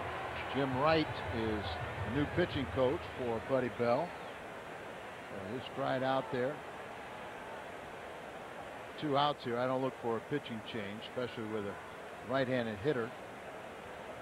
Do you like this? How they changed, instead of putting Tino Martinez, so you have back-to-back left-handers behind Edmonds, you put Renteria, a right-handed swinger, in between? I think one of the reasons why it happened is not only to break up the left-handed batters, but also because of the kind of spring that Renteria had. Yes. I think he hit well enough in the spring to warrant a move up in the order. Wednesday, the St. Louis Cardinals season gets back into action after an off day as the Cardinals take on the Colorado Rockies. Coverage begins at 6:30 Central right here on Fox Sports Net with Cardinals tonight. It'll be Garrett Stevenson against Denny Nagel. And then on Thursday, daytime game, a 12:10 start, Andy Bennis against John Thompson. Runners on at first and second here with 2 out for Renteria. Edgar's had 2 good at bats, but he's 0 for 2. Line to center and fly to the wall and right. That's fair, and that's down the left field line. Pujols will score. Edmonds goes to third. They'll hold him there. Renteria with a double, and it's 6-1 St. Louis. So I think both you and I are very, very pleased with what we've seen from Renteria, and just think that he is poised for a great season, and nobody talks about it. Right down the line. He's had good at bats. We've seen him try and go the opposite field, but there he got a slow breaking ball, able to pull it inside the bag. Another run, and Mike Hampton's day's through. For Hampton, 3 2/3 innings, 6 runs, 9 hits, only 1 strikeout, 3 walks. And Renteria's double chases the Colorado starter. Reyes will take over. He'll take on Tino Martinez next. Out the starter Hampton. Danny Reyes will be coming in, and let's take a look at today's Pennzoil protection play. Renteria, just the crowning knockout blow of Hampton. And a couple guys on, and it's an off-speed pitch, pulls it right inside the third base bag down in the left field corner, and that adds 1 more run to the Cardinals and makes it a 6-1 lead. So Renteria is going to poise for a big year. He's 26 years of age, and this is his 7th year as a regular at the major league level. And how good does that trade look now with Florida? A lot of people were saying they didn't want to lose Osuna, and now we find out Osuna's older than Renteria and still can't play in the big leagues. Yeah, not a big leaguer. So here's Reyes. We've seen Dennis Reyes in a Dodgers uniform and a Reds uniform. His numbers from last season, facing Tino Martinez. Here's Tino Martinez seeing a guy for the first time, and he takes a strike over the outside corner. Good hitters are not afraid to hit down in the count, and it's a smart plan for a good hitter. Take the first pitch. That's a little squirter and a tough play for Zeal. Good play by Zeal, and the inning is over. So the Cardinals send 9 men to the plate in the 4th inning.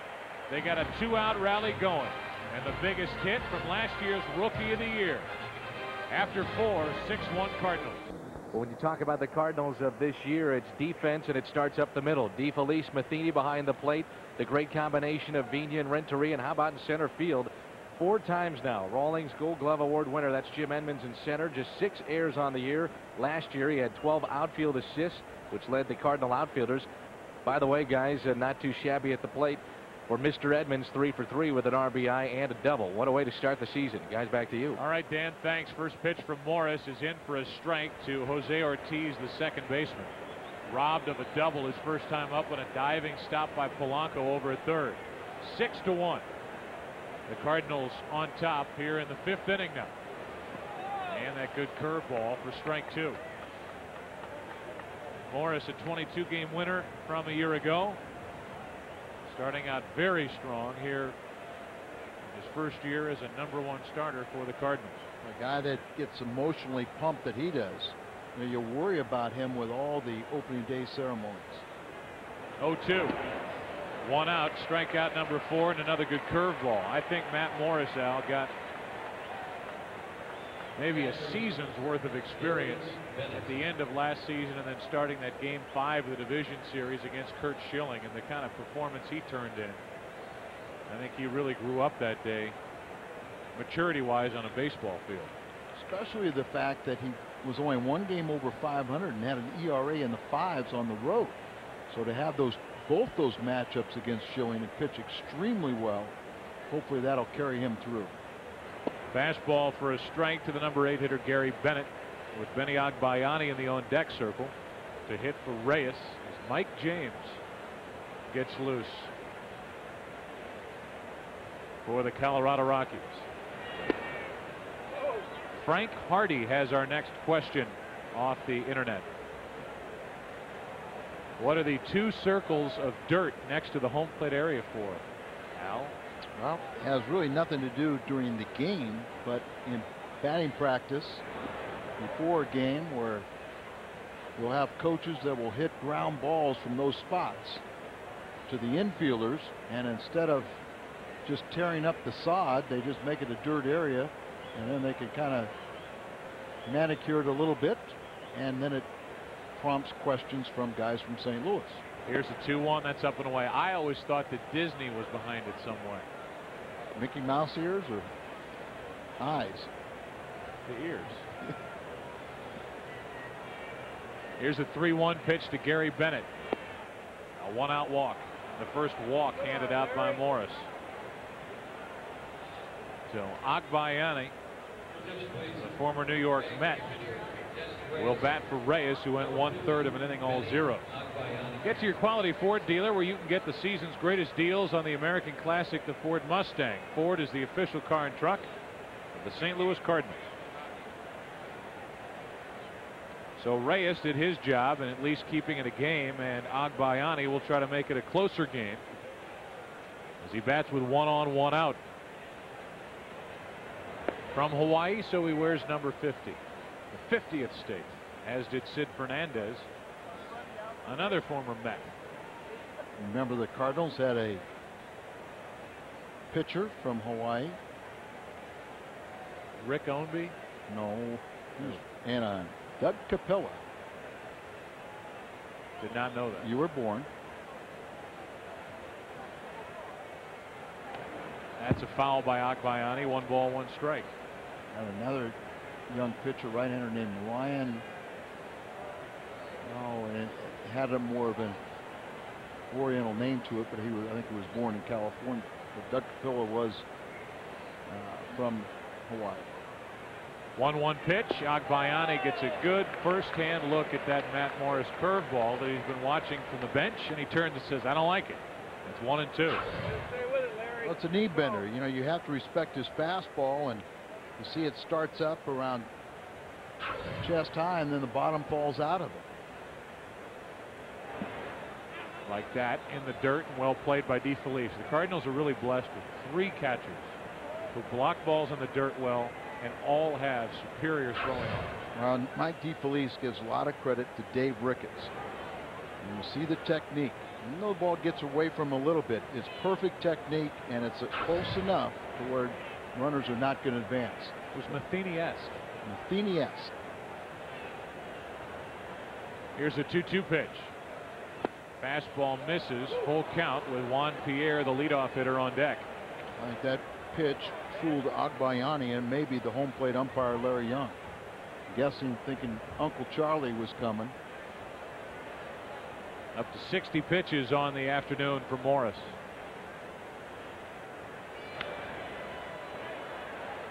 There is a good fastball fouled away. Well, you have to believe that at some point, no matter what the score, Jason Isringhausen is going to pitch today because of the off day yesterday. Cardinals did not get a chance to play a game on Saturday. He last worked on Friday, and there's an off day tomorrow. And he's out there ready to go. I would think with the off day tomorrow that if Matt gave you 7 innings, you would say that's enough. 3-2, another foul. And he may be in a position that first start of the year, he's up over 60 pitches now. It may be 6 innings. So we'll wait and see, but the bullpen is going to have to do something here today to help the Cardinals. 1 on, 1 out. 3 balls, 2 strikes. Curveball got him looking. 2 out and strikeout number 5. When Matt came out of Seton Hall, I remember some of the Sky reports said he had the best breaking ball of that college draft. Until the umpires start calling the higher strike, a lot of pitching coaches and a lot of pitchers were reluctant to throw the curveball because you didn't have hitters or umpires looking for the pitch that starts out up in the zone and then falls down. Those are his career home numbers here in St. Louis. That's Renteria. Step on for the out. And the inning is over. So Matt Morris is through 5. Gets around a 1-out walk to Bennett. And we go to the bottom of the 5th inning. Who needs a bride? It's baseball season. 6-1. Morris is doing his part. The Cardinal hitters have chased a very good pitcher in Mike Hampton today. We're into the bottom of the 5th inning. 6-1 St. Louis. Cardinal fans, on Sunday, April 14th, when the Cardinals play the Houston Astros, it's Coca-Cola T-shirt day and kids opening weekend. All fans 15 and under with a paid admission receive a T-shirt featuring Matt Morris and Mike Matheny, compliments of Coca-Cola and Papa John's. In addition, there'll be special games and festivities in the Southwest Airlines Family Pavilion with opening day events designed just for kids. Sunday, April 14th, Cards and Astros, 421-3060, or log on to stlcardinals.com. Mike James, the former Cardinal, former Anaheim and California Angel, is on the mound for Colorado. Yeah, Mike, this is his record last year, and he looks like he's gained a lot of weight. I was talking to him. He said finally started listening to Troy Percival, getting him to work out with some of the Angel, his ex-teammates, and their strength and conditioning guy. He gained a lot of weight and muscle and been throwing the ball well. It made the team as a non-roster player. He deals with DeFelice, who's had a nice day. RBI single his first time up, and he's caught Matt Morris, and there it goes. DeFelice. Hello, big day. Welcome back to St. Louis.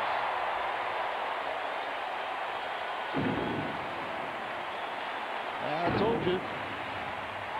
Just had a hunch. Putting DeFelice in the starting lineup today would pay off. You talk about getting something you were looking for. He hit that thing a mile. Absolutely. You know, a lot of hitters are guess hitters, and they'll look for a pitch or a certain zone. He was looking for his right there, and it said, hit me. And he did so. And out off a picnic table over the Colorado bullpen. It's 7-1. Here's Morris. And there's ball one high.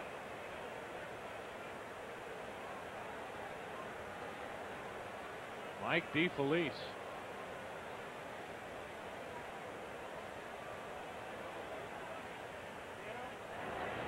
Without looking, how many former members of the Cardinal organization are on the Rockies' active 25-man roster today? It's like 6. 5. I'd read it earlier, but it's surprising. Pretty good swing by Morris to count 1-2. Walt Jocketty, along with one of his top assistants, Bob Gebhardt, both worked. There he is in the background. Gebhardt was a general manager that put the Rockies together from the start. And Walt Jocketty worked in the front office with him, and now the two change roles here in St. Louis. Morris is happy to walk back to the dugout with a strikeout. 1 out. The ex-Cardinals, off the top of my head, Mike James, Todd Zeile, Brent Butler, who was in the organization but never at the big league level, Kent Merker, and Jose Jimenez. Yes. Eric, a home run one more time. 415 feet. Wow. Bell tie, got his arms extended, but he was way out in front looking for that. He just said, I'm looking for this pitch right here, and it was there.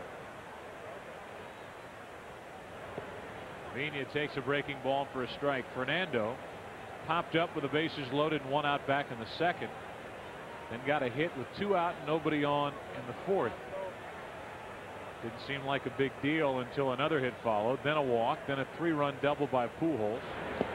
A walk to Edmonds and an RBI double by Renteria. It was 6-1. Now it's 7-1. 0-2 on Vina. Tony and Dave Duncan feel that Mike DeFelice will catch as well as Matheny, but they've always liked his bat a little bit. And then Matheny's swung the bat very well in spring training also. Vina takes ball 1. Cubs lost today. Reds got a run in the bottom of the 9th to beat Chicago 5-4. The Mets beat Pittsburgh 6-2, and Atlanta pounded Philadelphia 7-2. Vina strikes out. James changed the speed of that pitch, the velocity. 2 out. And the batter will be Polanco. Only other game, Arizona, the world champs, behind Randy Johnson, beat San Diego 2-0.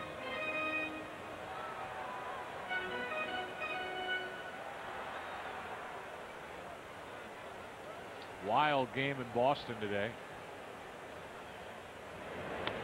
Polanco tries to dump one into right, and Larry Walker makes an acrobatic catch. He misread that ball a little bit, but made the catch to end the inning. Mike DeFelice, first pitch, bottom of the 5th. 415 feet later, it was 7-1. This portion of Cardinal Baseball on Fox Sports Net is brought to you by Jack in the Box, where we don't make it till you order it. By your local St. Louis area Kia dealers. By Dom, St. Louis #1 choice for tires and automotive services. Well, Joe, you got to like what you see. A big crowd was ready for opening day. A lot of expectations on this ball club. And at least for the first 2/3 of this game, they've answered. So far, so good. And it's 7-1 Cardinals into the 6th inning, and we'll see how Morris deals with the 2, 3, and 4 hitters. Uribe, Walker, and Helton. By the way, Matt Morris's next start will come in Houston. Strike one on a fastball right down the middle. Steve Pandolfo sends us an email and asks us who we like in the NCAA game tonight. Curveball for a strike, 0-2. This is how Steve got to us, emailing us in the booth, foxsports.com, Lycos keyword, Cardinals booth. I went to Indiana, so how can I pick Maryland? Well, it's easy for me. I have a daughter at Indiana, so it's Indiana. 0-2. Got him on the inside corner. Uribe is gone, and that's strikeout number 6 for Matt Morris. Almost a backup breaking ball. This is not the way you want to throw it. You see how it kind of backs up a little bit, but framed by DeFelice, get enough of the inside corner, and his 6th strikeout. Here's Larry Walker. It's always nice to keep the bases clear in front of Larry Walker with a 6-run lead. Remember last year, was it last year or the year before? Walker hit a home run here on a broken bat. Broke his bat in half, and the ball got out of the park. All I know is Larry Walker and Todd Helton, 2 of the best hitters in all of baseball. This Rockies team will be better than a lot of people think. 2 balls and a strike.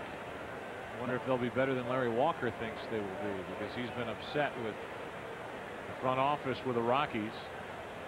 They keep asking Walker to move money around in defer salary, which he has done. But according to Larry Walker, he hasn't seen the results on the field or in the clubhouse.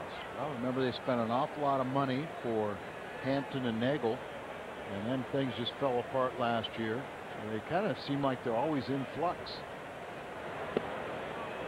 A 1-out walk puts Walker on at first. 2nd walk by Morris.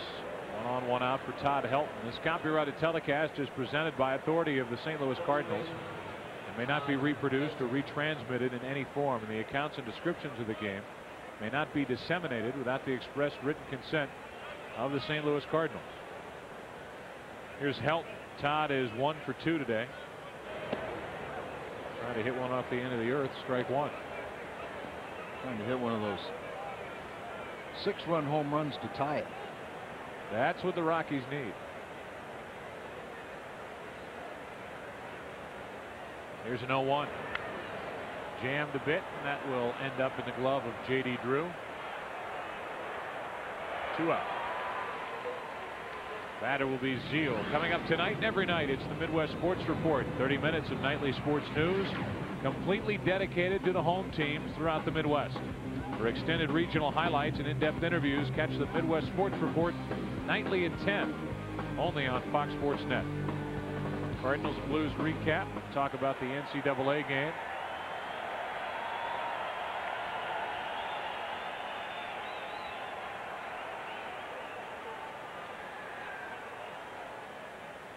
So I wouldn't be surprised, and kind of the more you think about it, with the rain out on Saturday, you could get 3 relievers, an inning each. And you could also keep this a very, very positive outing for Matt Morris. Zeal stands in his way and leans back from a strike. Zeal has the only RBI of the day for Colorado, a sac fly into center back in the 4th. It made it 2-1 at the time. It's now 7-1 Cardinals.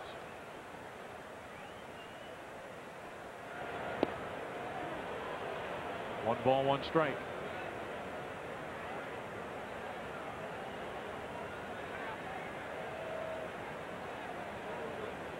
Todd Zeal's son Garrett, an 8-year-old, is now heavily into snowboarding.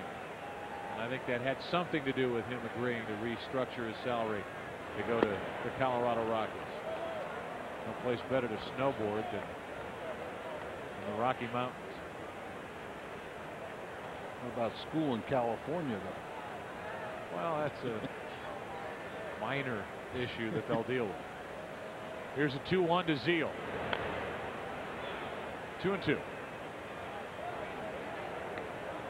That was very nice. With a little bit of prompting from you, and a great job you did with the on-field ceremonies, but the ovation that Todd got. Never totally understood the reaction of the fans to Zeal, but I've never really tried that hard. Force out at second, and Matt Morris cruises through 6 innings. Out of his hand, a lot of good stuff has been flying toward home plate. 7-1. Would like to win Cardinal tickets and participate in the Southwest Airlines Family of the Game promotion during a Cardinal home game. Here's your chance. Send your name, address, and phone number to Southwest Airlines Family of the Game, P.O. Box 771192, St. Louis, Missouri 63177.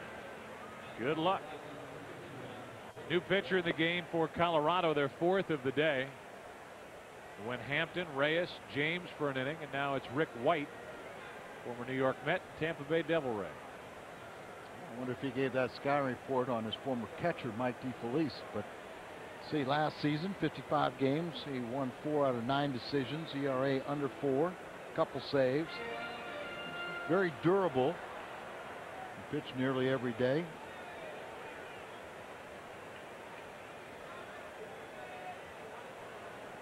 Bottom of the 6th inning, the Cardinal bullpen is still quiet, so they'll run Matt Morris back out there for at least the 7th. And Drew grounds to second. That's Ortiz, and that's out number 1. Albert Pujols back in the 4th inning with the bases loaded, 2 out. Sliced one into right. Kept going away from Larry Walker, and at the end of the play, the Cardinals had 3 more runs. And Edgar Renteria stepped to the plate, doubled down the left field line, and it was a 4-run 4th inning. DeFelice hit a home run on the first pitch of the bottom of the 5th, and it's 7-1.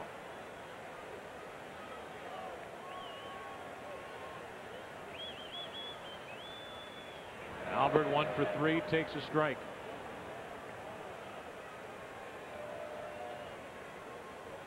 Not only do the Rockies have Rick White in their bullpen, they have Todd Jones in their bullpen. Former closer with Detroit. Before that, Houston. I think his stock went down a little bit.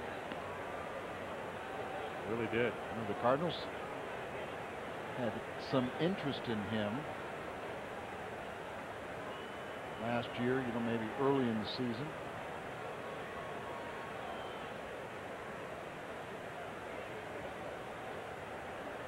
On 1-1. A little high, 2 balls and a strike.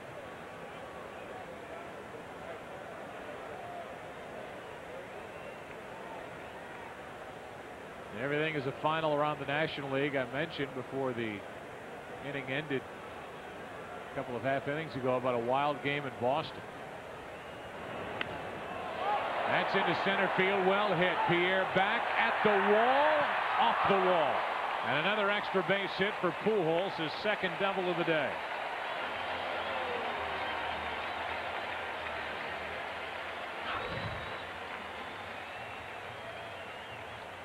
Didn't really sound that crisp coming off the bat, but he's a strong man. He drives it out there. You see the difficulty staltering at the top of the stadium. You get a little bit of the shadows in and out for the fielders. Only a part of center and left field are in the shadows now. All right, here's the final for Boston. 12-11 Toronto. There, I said it. Jim Edmonds 2 years ago won a couple of games against the Mets with walk-off home runs. After the home runs and at the end of the series, when Edmonds got Rick White, the man on the mound right now, for a game-winning home run, Rick White said, "I don't like giving them up to guys like Edmonds, those selfish me-first players." And Edmonds was asked about it, if he had any history with Rick White. He said, I've never even heard of him. Not only do I not have a history with him, I've never heard of the guy. And we haven't seen a lot of that. Really, we haven't seen any of that from Jim Edmonds. And we'll talk more maybe if we get a chance later or Wednesday night about the way Jim Edmonds has come into camp. I think he is really looking to shoulder a lot of the leadership responsibilities for this Cardinal team. There's ball 4 in the intentional walk, and Edgar Renteria will bat with 2 on, 1 out. Today's Advanced Auto Division standings, we look back a year ago. The Cardinals and Astros finished with 93 and 69 records, but lost in the tiebreaker to the Astros. Then the Cubs were only 5 out, and the rest of the division didn't show up. What do you think the Cardinals' record was on July 31st?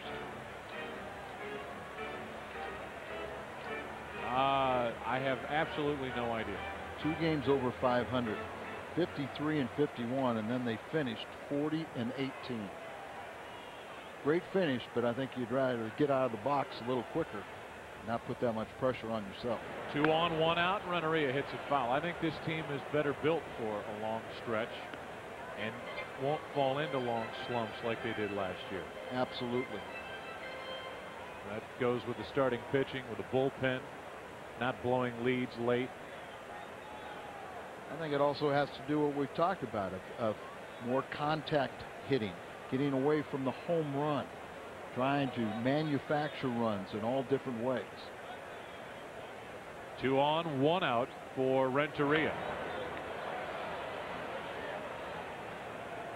Interesting strategy here in the 6th inning with a runner at second and only 1 out to walk Jim Edmonds and put another guy on base.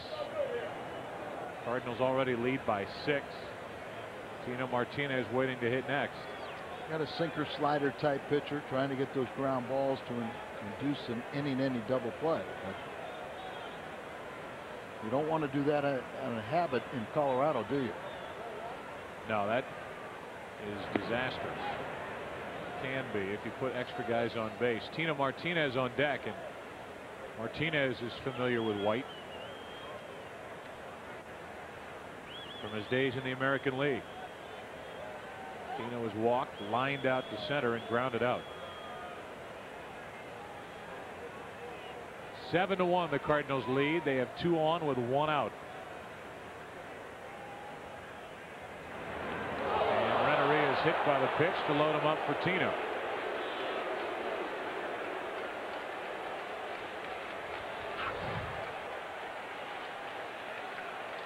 That ball just took off, started running, catches him in the back of the thigh. Well, maybe this is the time that Tino can kind of break through. He's hitting a little tough luck today. I think the 2 things are left to happen today. Tino Martinez to get his first hit and RBIs, and Isringhausen to make his Busch Stadium debut. And I think the fans will stick around for both of them. Look at that, 9 grand slams. Bases loaded, 1 out. The wide eyes of Tino Martinez looking out at Rick White. Way out in front, strike 1. To a changeup there. Pujols, Edmonds, Renteria. The runners on with 1 out in the inning. Sometimes, Joe, having a history or being more familiar with a pitcher can hurt you too.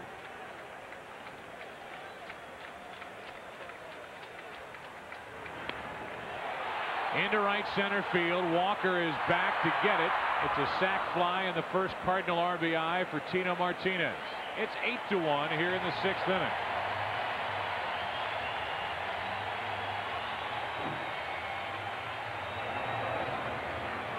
I think that's what folks are going to find out. This guy is a run producer.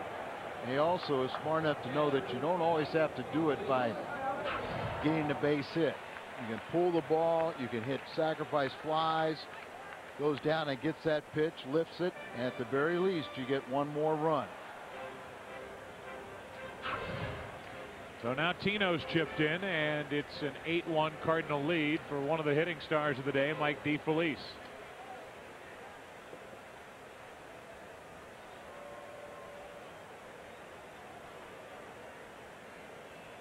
First and third, 2 out. Strike 1.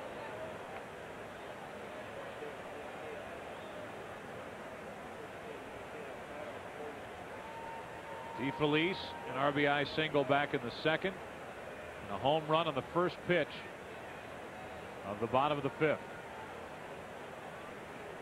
Facing a new pitcher, it was James then, it's Rick White now.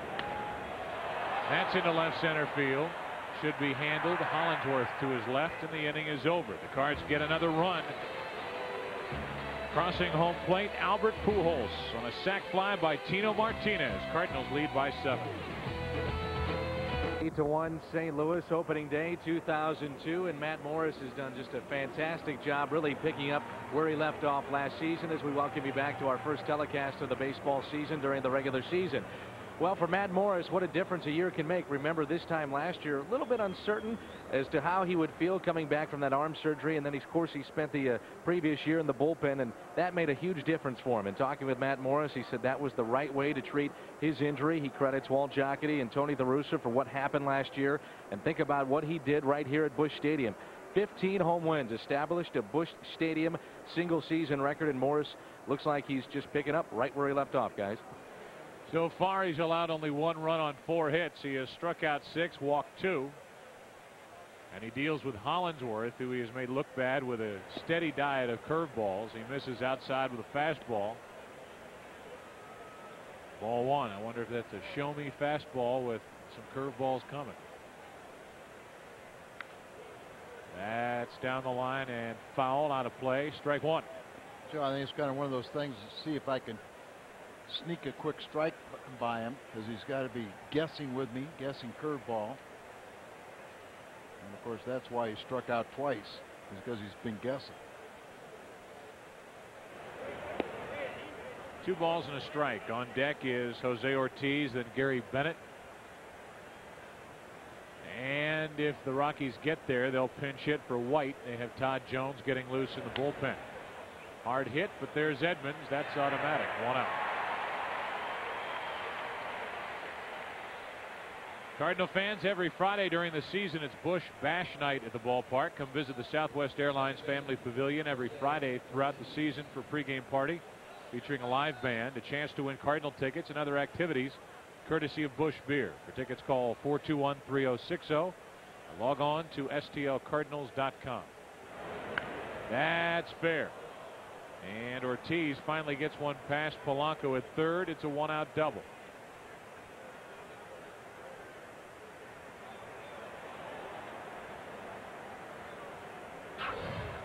Slow curveball trying to get it by him, but it was a little bit too deliberate, and Polanco this time didn't have a chance. First time up, he took a sure extra base hit away from Ortiz with just a nifty play to right over the bag.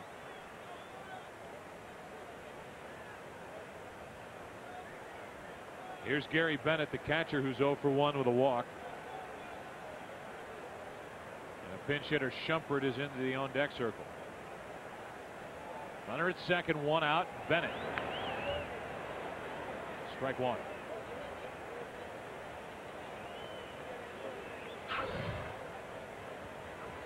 Bennett, high leg kick, and tries to catch up with that pitch upstairs, but Matt had that key of throwing it above his hands. Breaking ball, ground ball to Vina. 2 out. Over to third is Ortiz with a pinch hitter, Shumpert.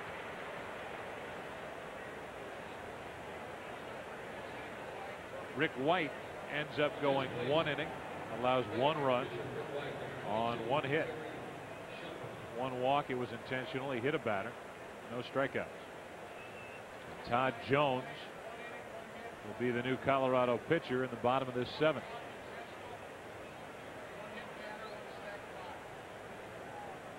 So here's Shumpert with an RBI chance. Going to take a hit. Runner at third, 2 out. Strike 1. Good fastball from Matt Morris. A utility player that's been very productive for the Rockies after coming over to Kansas City. 1 ball, 1 strike. He had a big game against the Cardinals.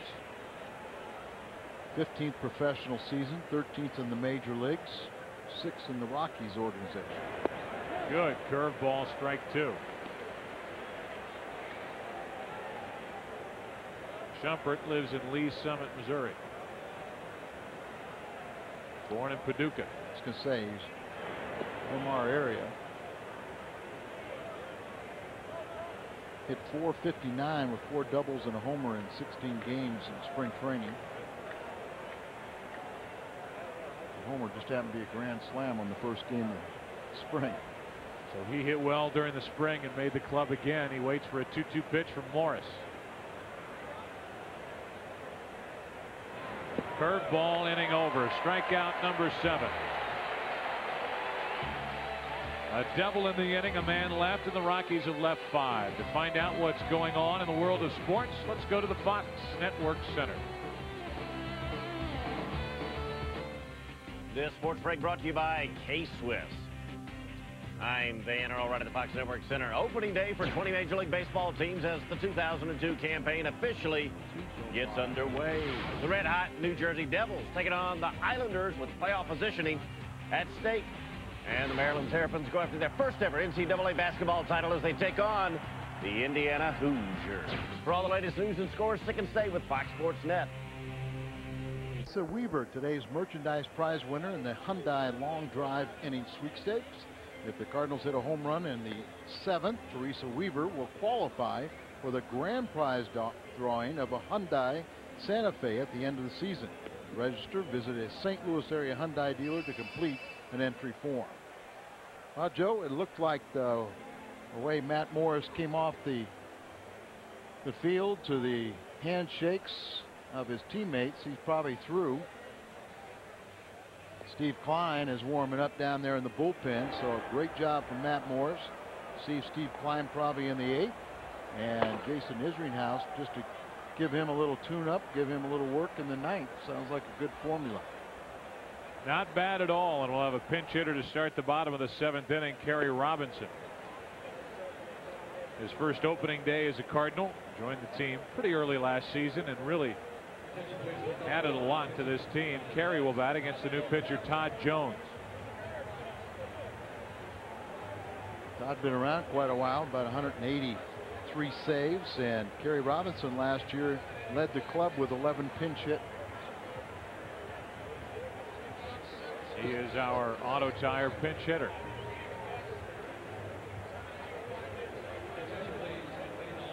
Yes, get well soon, Jack Buck. And by the way, thank you to everybody that I run across, my family runs across in St. Louis, for all of their thoughts and prayers and their well wishes. We pass them all along, and it makes a difference. So thanks for thinking of him, and he is thinking about you and thinking about getting back here this season. Here's a pitch high to Kerry Robinson for ball 1. Vina and Polanco will follow. Now he gets to manage, right? That's right.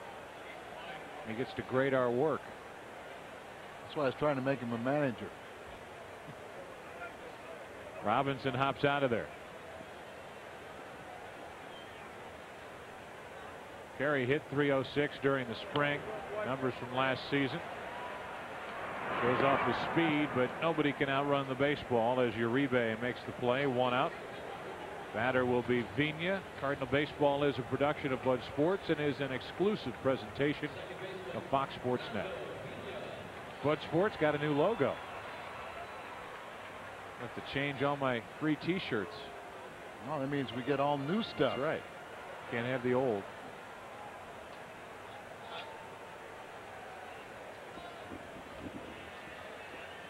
Vina, one big hit to start a 4-run, 2-out rally in the 4th. Good bender in there from Todd Jones. This guy 2 years ago was about as good as there was closing games for Detroit. Off the hands and grounded to the shortstop Uribe. 2 out.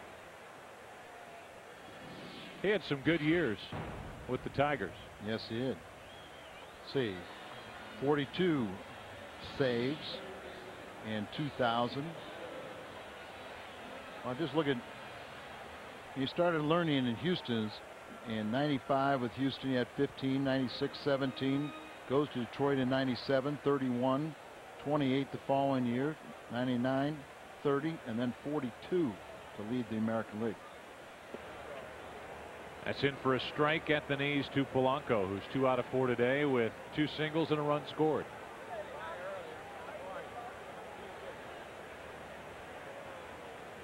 Steve Klein, when he enters in the 8th, will deal with the top of the order. We'll see a few left-handers.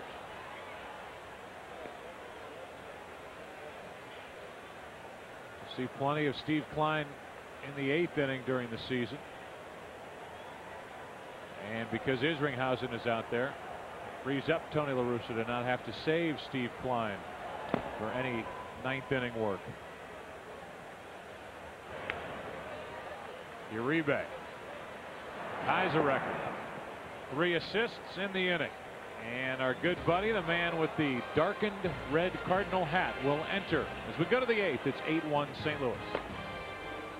Steve Klein takes over here in the 8th inning. He will work to the top of the order for Colorado. And there he is, putting on that nasty hat.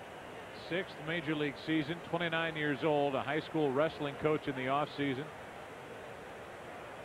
I bet that's an interesting squad he coaches. By the way, Joe, that hat is now on display at the Cardinals Hall of Fame and Museum.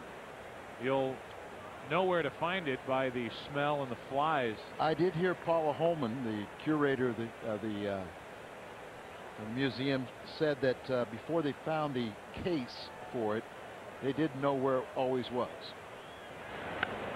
Pierre lines one into left, and Pujols back to get it. 1 out. You know, for a guy who hadn't played a lot of outfield, Albert might not be the quickest outfielder, but he doesn't take many false steps out there. No, and I mean, I think that the more he plays in left, the more comfortable he become and can refine his technique a little better. A sellout today of 48,397. Paid to see this one. 3rd straight year last year leading the National League in appearances. And game 1, 2002 season, here he is. Strike 1 to Ron Uribe. Juan is out in front. That's strike 2. Larry Walker on deck.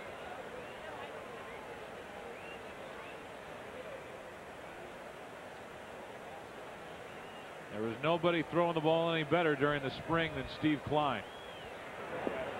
Boy, it made Uribe look bad. The strikeout is out number 2. And that's 8 strikeouts by Cardinal pitching here today. 2 out, nobody on, and Walker will be the hitter. Right now, at your quality Ford dealer, qualified buyers can get incredibly low 0.0% APR financing or $2,000 cash back on the fun and rugged Ford Ranger. Ford is the official car and truck of the St. Louis Cardinals. Steve told me to say hello to his beautiful wife, Martine, who's up in Montreal and very much pregnant. I think they're expecting their first child later this month or about the middle of the month.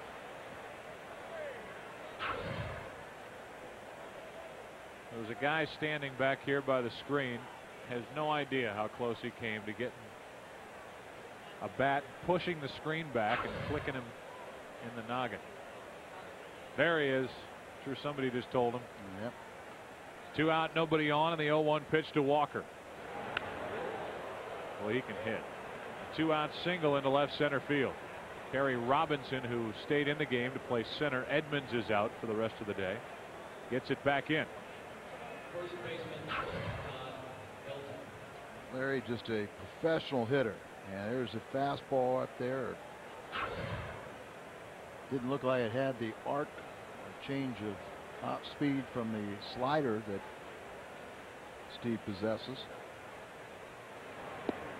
Good pitch to Helton, strike 1. Steve Klein during the spring was 1-0 with a 1.20 ERA in 13 games. Threw a no-hitter. At the end of the spring, a combined 9 innings with no hits allowed. It took him 8 games to do it, but there's what you're used to seeing Steve make a left-hander look a little silly. And Larry Walker's a great hitter, but so is Todd Helton.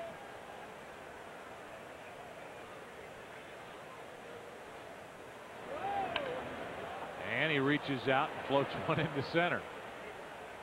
It's fun to watch Klein after he allows a hit. He's yapping at himself, yelling, screaming.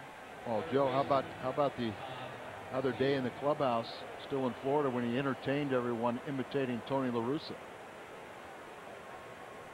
He's done that on more than one occasion this spring. So if you lead the league in appearances and your manager can count on you. He's yelling over at Todd Helton right now. See, then you can get away with imitating your manager. He's given up 2 hits here because he wanted to make sure I was reminded to say hello to his wife. Okay, I've done it, Steve. Now get him out. Here's Zeal, 2 on, 2 out. And a strike. A little extra juice on that pitch as Klein's upset that he gave up the 2 hits. Beginning of spring, he was having a little trouble with the command of his slider. Right down the middle, 0-2.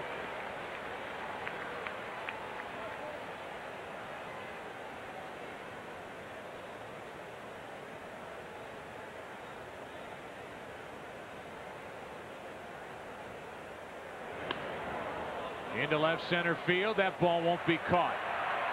Takes 1 hop, short hops the wall. 1 run scores. They bring home Walker. They hold Helton at third, and it's 8-2 here in the 8th. So Zeal with a 2 RBI day. He gets a 2-base hit here. And it's 2nd and 3rd, 2 out. Well, he had that front foot a little early, but he put it down and had his hands back and just really popped his wrist. And Todd is just a good hitter, and he's gonna put up good numbers. I'll make that prediction in Colorado. So a 6-run game could become a 4-run game, a 3-run game in a hurry. Here's Hollingsworth, and there's ball 1. This will most likely be the last hitter for Klein either way. He got the first 2, but has given up 3 straight hits. Walker, Helton, and Zeal. Timlin and Dave Veers, both right-handers, are warming up. 1 ball, 1 strike.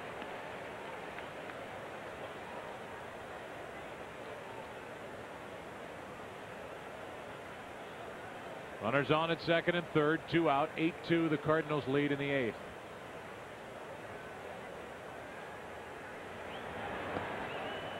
Two balls and a strike. The Baltimore Orioles are pounding the New York Yankees, and Roger Clemens 10-3. They're in the 9th inning in Baltimore. Minnesota leads at Kansas City 8-6 in the 7th.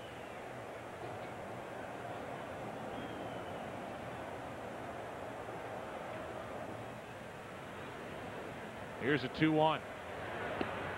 2-2 on Hollingsworth.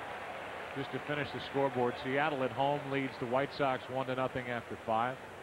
Texas and Oakland later. And we told you the finals in the NL. Atlanta beat Philadelphia 7-2. The Mets over the Pirates 6-2. Cincinnati beat the Cubs 5-4, and a 2-0 win for Arizona over the Padres. Hollingsworth, a good job to spoil that pitch. Looked like a quick and easy 8th inning for Klein, and it's been anything but after 3 straight hits. The last 2 on 0-2 counts.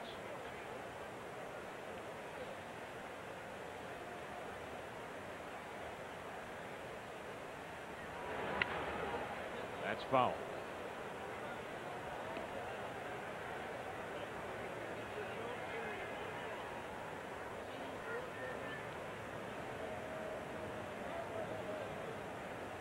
Hollingsworth was struggling against Matt Moore's breaking ball. I know it's different from Steve Klein, the left-hander.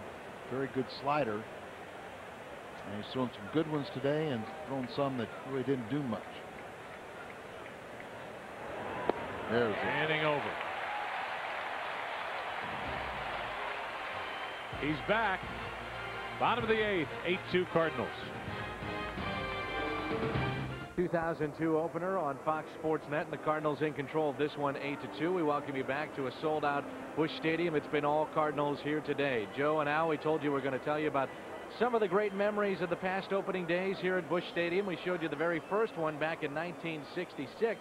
How about 1997? A fan favorite, one of all of our favorites, Willie McGee in his second stint with the Cardinals. 1997, 10th inning, beats the Expos. with that home run. What a career for Willie McGee in St. Louis. Just one of the many memories he provided us, and one happened on opening day of '97. Guys, back to you. Thank you, Dan. Steve Klein being consoled in the dugout by Dave Duncan.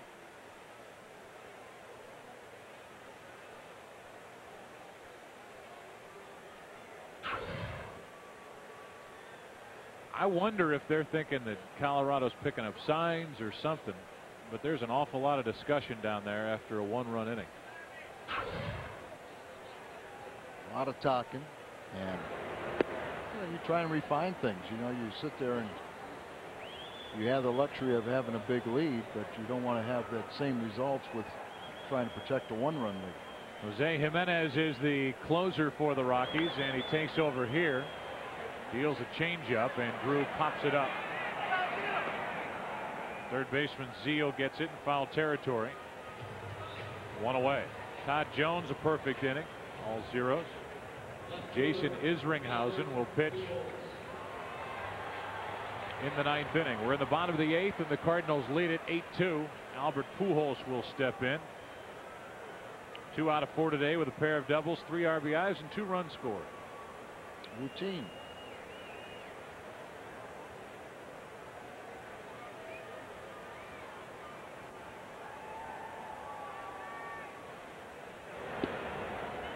Jimenez misses inside, ball 1.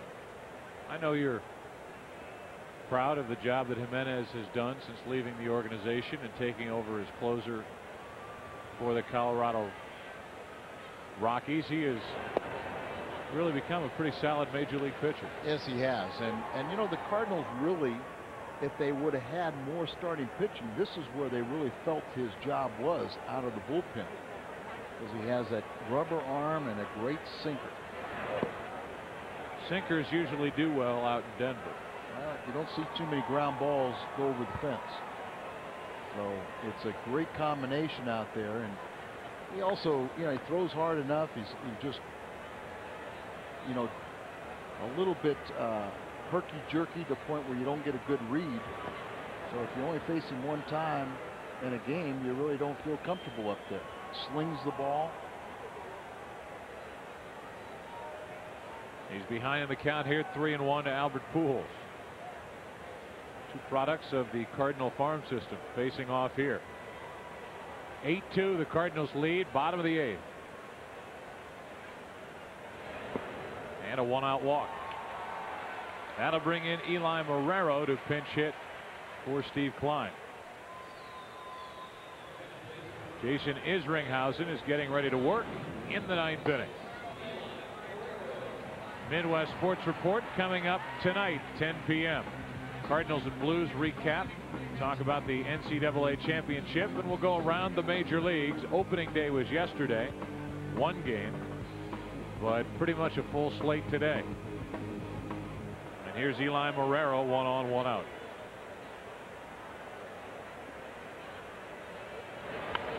That's hard hit. Zeal can't make the play at third. Pujols will turn and go to third, not taking anything for granted. Still hustling, and it's first and third, 1 out. And it's a base hit for Eli Marrero. I think we're all kind of excited. There's kind of a flat slider there, and he pulls it and gets by Zeal, scored a base hit. Our Auto Tire pinch hitter, Eli Marrero, and he didn't wait around long. Aren't you excited to see what he can do? Finally, let's have an opportunity to see him in the role no longer as a catcher. He'll be the 3rd catcher, but very little catching time. But he'll play some first, play the outfield, pinch hit, pinch run. I am excited to see it. And he's on at first as Renteria takes the ball low. A walk and then a single.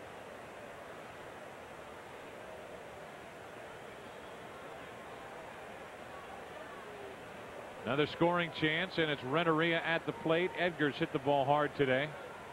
All 3 times he's been to the plate. 1-1. Lined out to center in the 2nd and advanced the runner. Fly to the wall and right in the 3rd. Hit an RBI double in the 4th inning, which chased Mike Hampton, and was hit by a pitch in the 6th.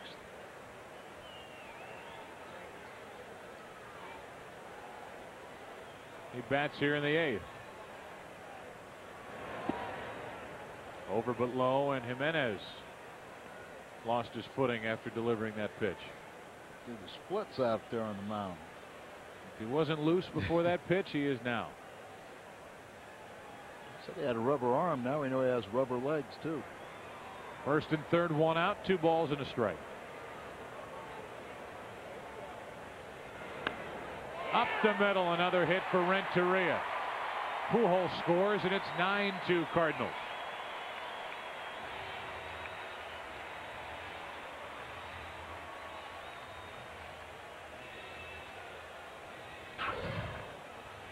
Everything's much more controlled from Edgar. Uses those hands and hips, clears the hips, and let the hands are back, muscles it up the middle there, and in sync. Pujols comes home with the Cardinals' 9th run, second one driven in by Renteria. 3 RBIs for Pujols, 1 for Edmonds, 2 for Renteria, 2 for DeFelice. And it's 2 on with 1 out for Tino Martinez, who hit a sac fly to right his last time up. And a strike hits the outside corner.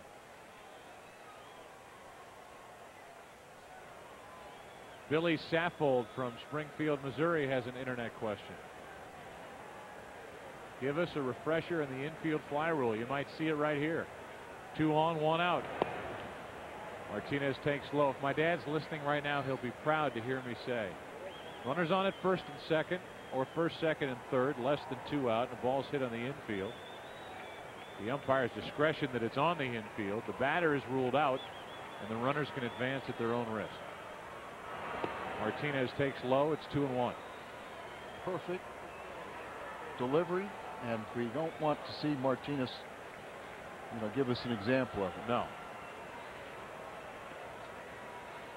They say runners can advance at their own risk because if the ball is dropped, the batter is out, but the runners can move up. It's not a dead ball. Martinez waits for a 2-1. Into center field, his first Cardinal hit. Here comes Marrero. There's no throw, and it's 10-2 Cardinals as Tino gets another.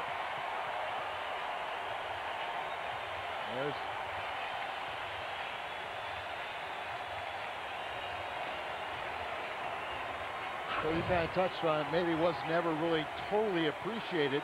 He was an RBI machine, but he didn't look like a Bronx bomber. And you can tell these fans right here already appreciate this guy that is just one heck of a professional. An RBI machine. 6 of the last 7 years he's had 100 RBIs or more. He knows how to play defense, and what a presence in the clubhouse. He commands respect. Here's DeFelice now, who commands respect from the Rockies after a 2-for-4 day with an RBI single and a home run. Fans that stay around and you who continue to watch at home or wherever you may be will get the Cardinal debut of Jason Isringhausen in the top of the ninth.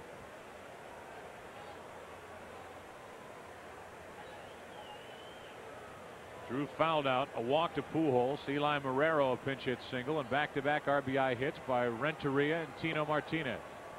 Here's the day for Mike DeFelice. First time up, first run of the season. Driven in by Mike, it scored Edmonds. Then his third time to the plate. First pitch from Mike James, 415-foot home run into left center field.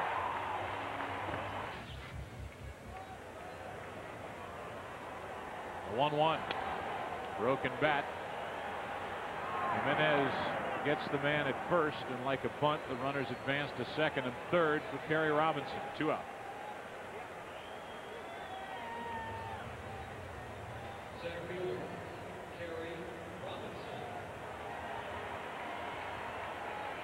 Robinson grounded out his first time, batting in the number 9 spot.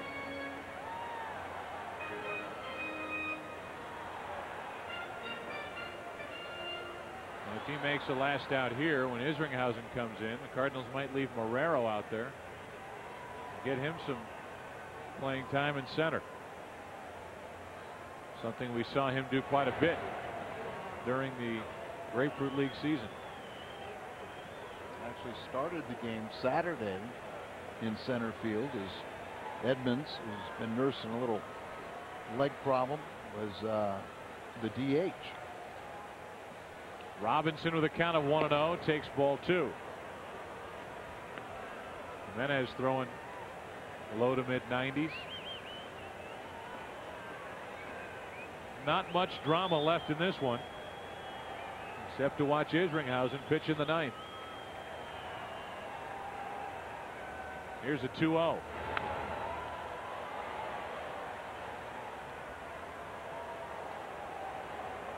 Cardinals come firing out of the gate here in their home opener. 14 hits, 10 runs, and only 3 strikeouts.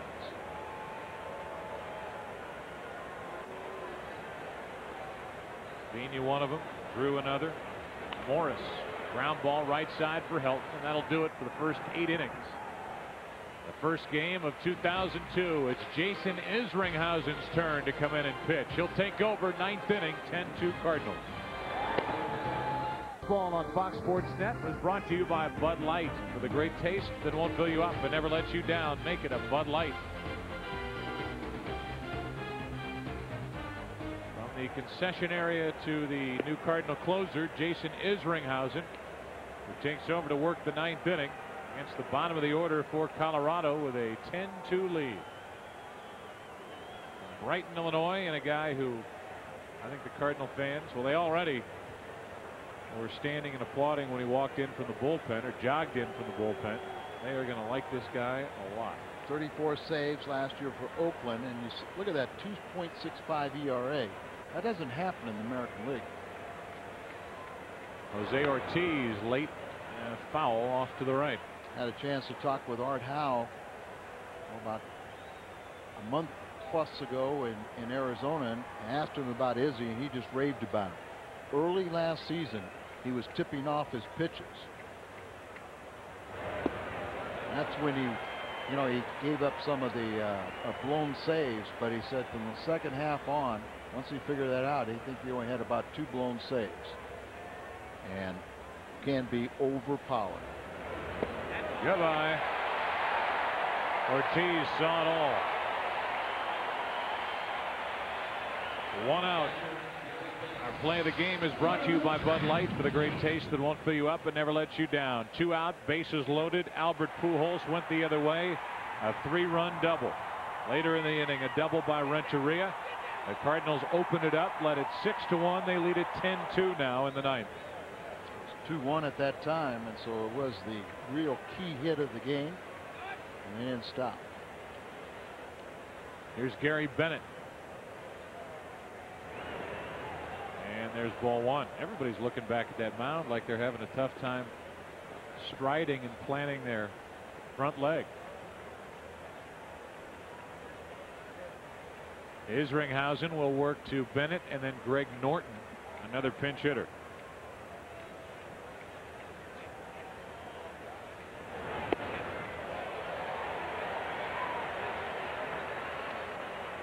So what makes this guy so exciting is that he can be overpowering with his fastball, but he also has a natural cutter and a very good curveball.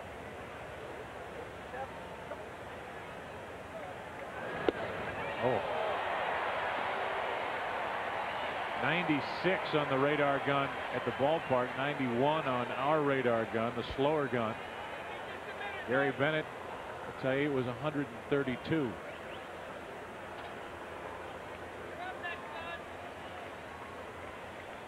Breaking ball, and it's 2-2. He'll tell you that because he only heard it. Right.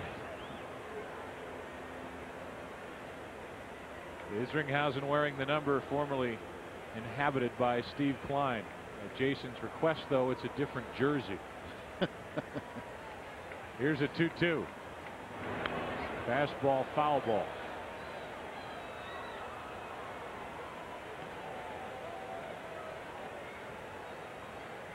Well, he came up as a starter through the Mets organization, and that's always, to me, very beneficial because you learn how to pitch by pitching. Sometimes you take a young guy and you make him a reliever. Well, after 6-7 years, he's only had 300 innings. 2-2. Easy for Renteria. Stays down on it. 2 out. Cardinals 1 out away from their first win of the 2002 season. And Al, up and down the lineup and the roster for the day. You can't fault anything. I mean, this is a smash hit today. This is a game where everybody walks off feeling good about themselves because everyone has contributed.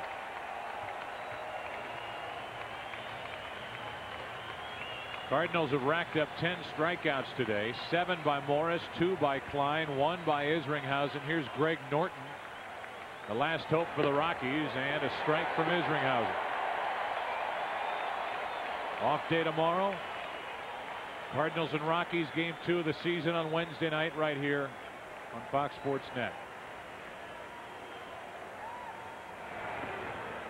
1 ball, 1 strike on Norton with Pierre on deck.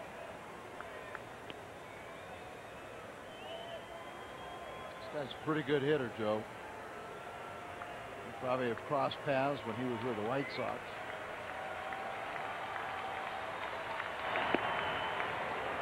.97 on the radar gun on our screen. 2 balls and a strike.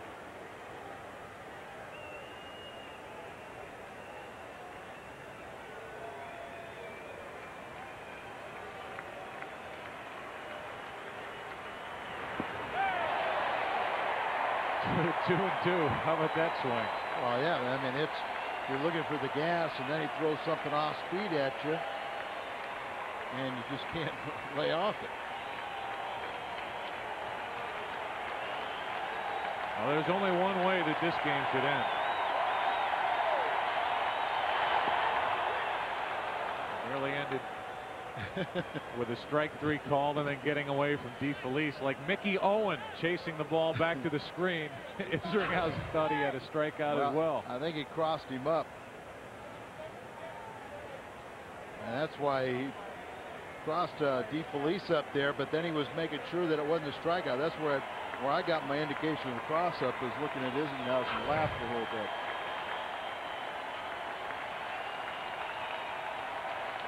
3-2 pitch.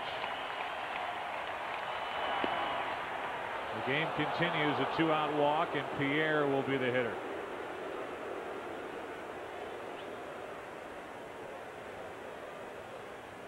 Center fielder, 1, Pierre is 0 for 4. Uribe is 1 for 4, so the top 2 hitters 1 for 8. That's a good way to have success against the Rockies in front of Walker and Helton. Absolutely. You cannot afford to get anybody on in front of those guys because they're going to get their own hits.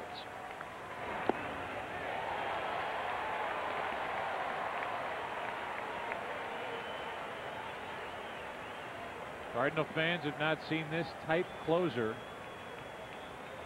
close games for their favorite team since Todd Worrell in his prime.